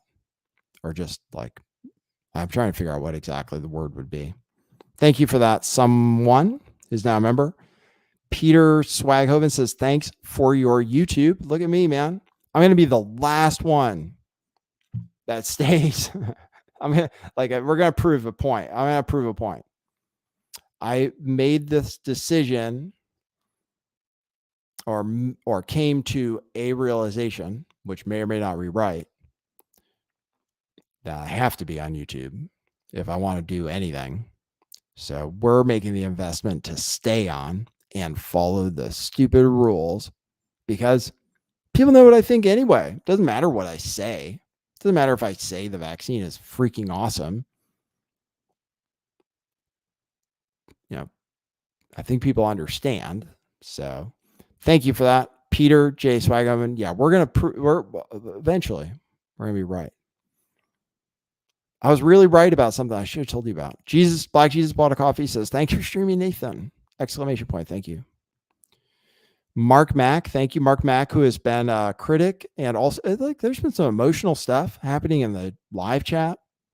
People are talking about people dying and health issues and stuff.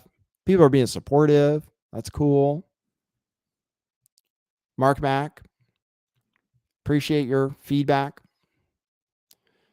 And more than your feedback, and more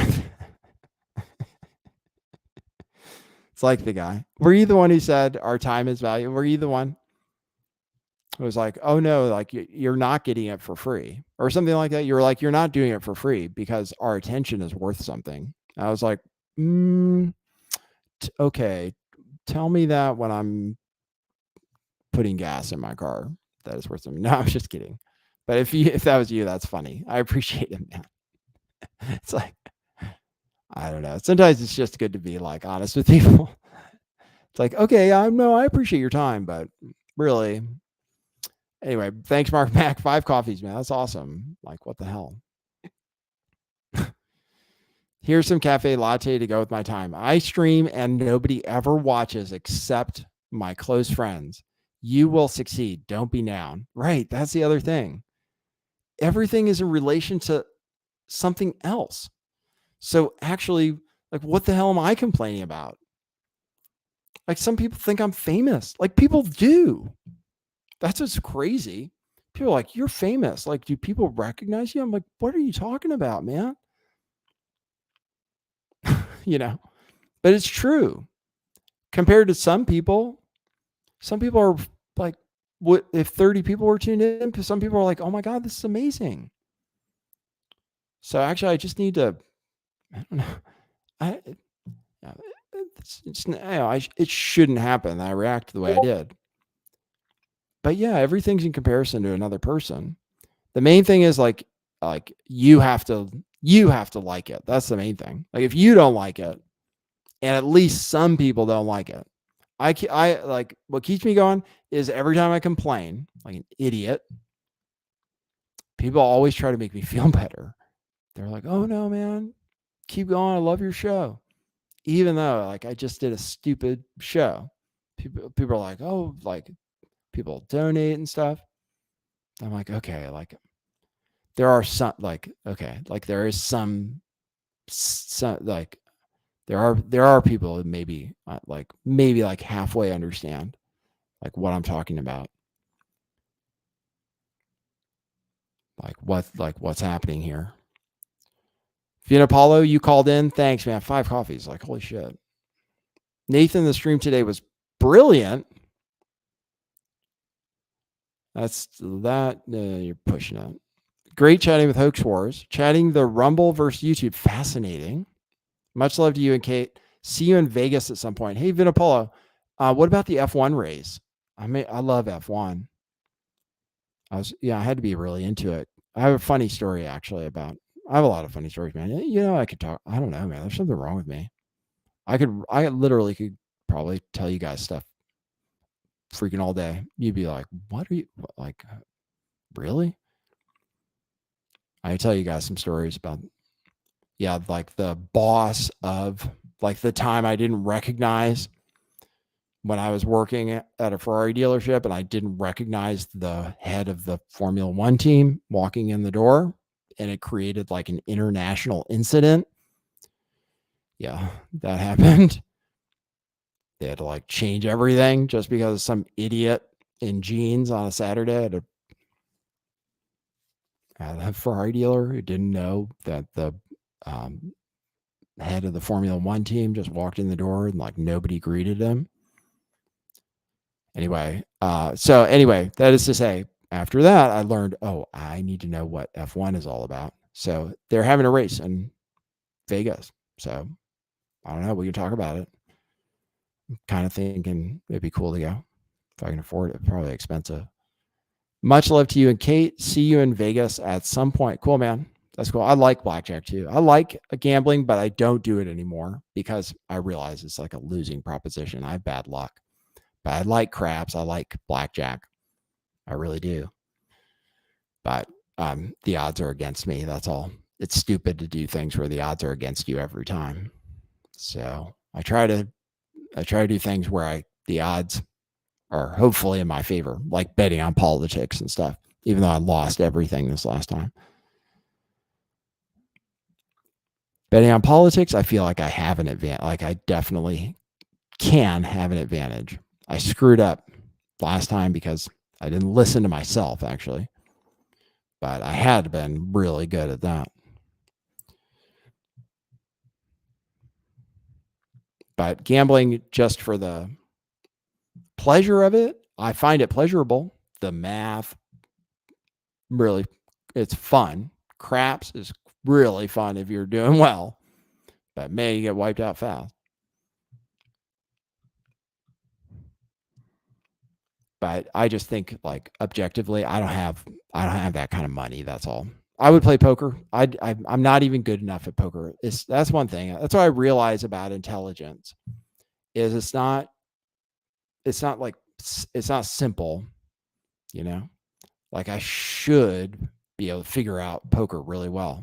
And like I'm okay at it, but I think because of my emotions, I'm not like, I just don't have like just an average. I'm just an average player, but I really enjoy, playing. I like playing No Limit too. I really like playing No Limit. So we could do that. That'd be cool. And anyway, cool. Okay. That's those super chats. Thank you guys. Cool. Man, this show's running so long. Now I'll leave it up. See what people think. Okay, that's it for those. And then making sure to look at Rockfin today, where this is amazing about Rockfin. Okay, there's only 21 people tuned in, and there's $35 in tips, which is crazy. So thank you guys. You guys are so cool. RC Striker, thank you for the tip. Vogan Filter, thanks for the tip. Vogan Filter, like I want everybody to like write him a letter or something for being the person who donates every show. Like when I was on Rockfin and stuff, like nobody's donated, like whatever. Anyway, I already thanked him before, though. Like, I don't want to go over the top. Thank you, Bogan Filter. There are other people, too, I'm sure, that I'm leaving out. But I do notice that. Thanks, Duluth. That was like on Rockfin and stuff. Duluth Hap, thanks, who says, how about the spaceship? Still got the ship? No, I sold it. The NFT spaceship in the video game, I sold it. Yeah. I decided that game, actually, it went up in value for a while. Like, I could have made money on it, actually. Like, it actually was almost the best thing in my crypto portfolio for a while, was an NFT spaceship from a video game, which, I don't know, it was like $1,000. I can't remember. It actually went up for a while, but then it went down. Yeah, I decided that cryptocurrency video games, like all of the monetization is it's a pyramid scheme, basically, almost all of it. Not all of crypto is a pyramid scheme, and not all pyramid schemes are bad, because kind of things are pyramid like in structure and stuff. And like, so Bitcoin, yes, like if more people buy it, yeah, the price goes up and stuff. And yes, like the concentration of wealth and stuff is towards the top and all of that. But yeah, I decided video games, crypto video games. I thought about it. I just said, oh no, it's not real. It's just not real. It's just not real economy. It's just not a real economy. Same with Steemit, actually, back in the day. It's actually not a real economy. It's only an economy because of stupid investors, like people who are trying to get rich, who are, yeah, I mean, that's the only reason there's value in certain things. And in the case of the video game, that's what I came to realize. I was like, oh, no, there's no actual thing. So I sold it. Got something real. ETH probably got ETH. Okay, DB Cooper the third tip. Thank you. Nathan, you have to pivot. Have guest polled answers in the corner behind you. Thank you, DB Cooper. Polled answers. Cool. Can do that. Thank you. The new study shows says, tip $5. Nathan, I'm a loyal, everyday listener watcher. I continue to be regardless, but you got to stop. Stop.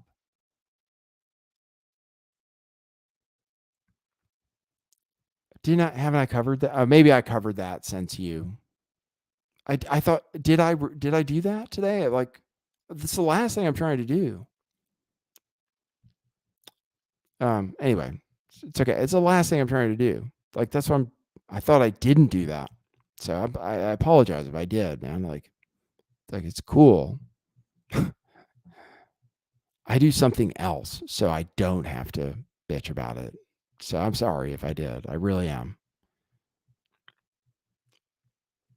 Stay with it. You do the news, add comments, and sell to some advertisers. I am a critic, but we love you, man. Well, I appreciate a new study shows. Hopefully I answered the question sufficiently. It makes like I don't want to do that, so I apologize. I don't want to do that. I want to do the opposite. If you want, like, whatever I have to do, I tell people, if I like get mad at people, like, what if I start getting mad at people for donating? That would be like a next level. Like, I'm already at an experimental level, like very experimental. I could take it further, and I could say, I could curse out, like, I literally will start cursing at people for donating to the show. Just like I told that guy who was giving me a problem with his order. I was like, that's okay. That's it. No problem, man.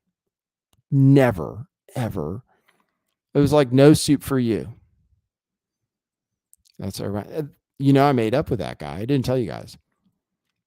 I had problems with a customer who I thought was taking things a little too far.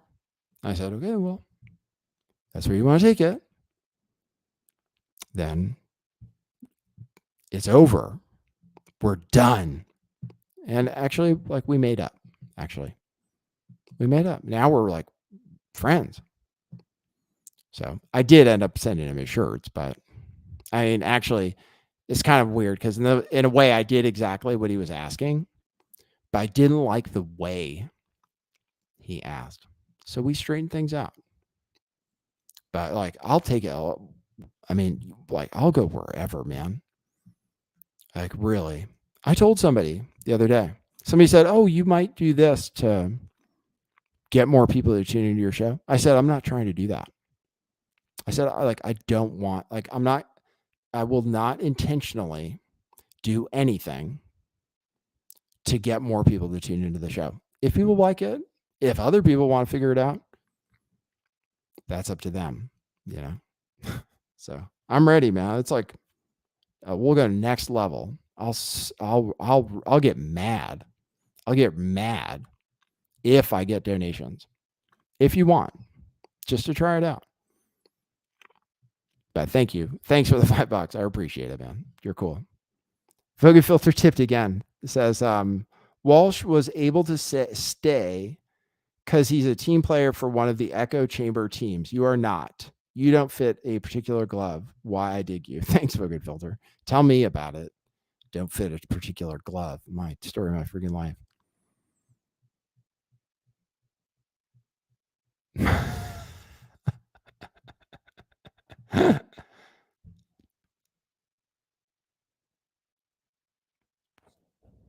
Paul Archier, I don't have a good Nassim thing, but eventually, maybe I'll get something together. Have Hoax Wars make something for me.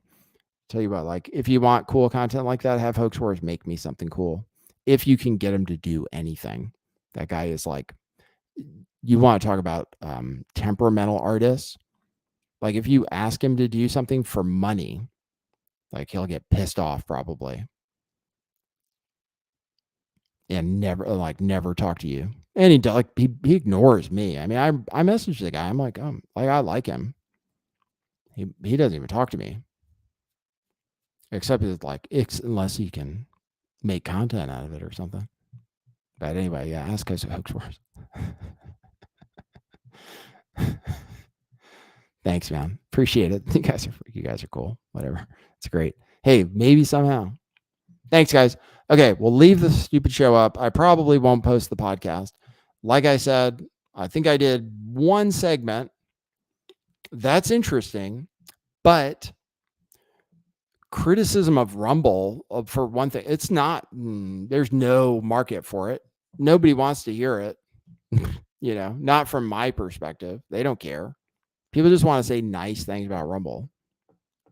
That's what sells. It seems like nobody wants to be critical of Rumble. There's no market for it, apparently. But that segment of the show was interesting news. So for at least 15 minutes or so out of 3 hours and 40 minutes, you guys got something that might be marketable, possibly. So, all right, guys. What an experience. Thanks, guys. Thanks for all the support. I'll go do my job and see you guys. I've been doing some stuff on the weekends. It just depends on what's going on. Okay, so we're trying to do weekdays 11 a.m. I mean, what the hell, man?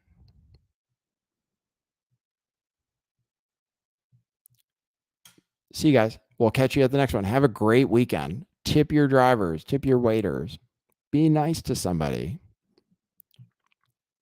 Maybe try to see the reason somebody is the way you don't like.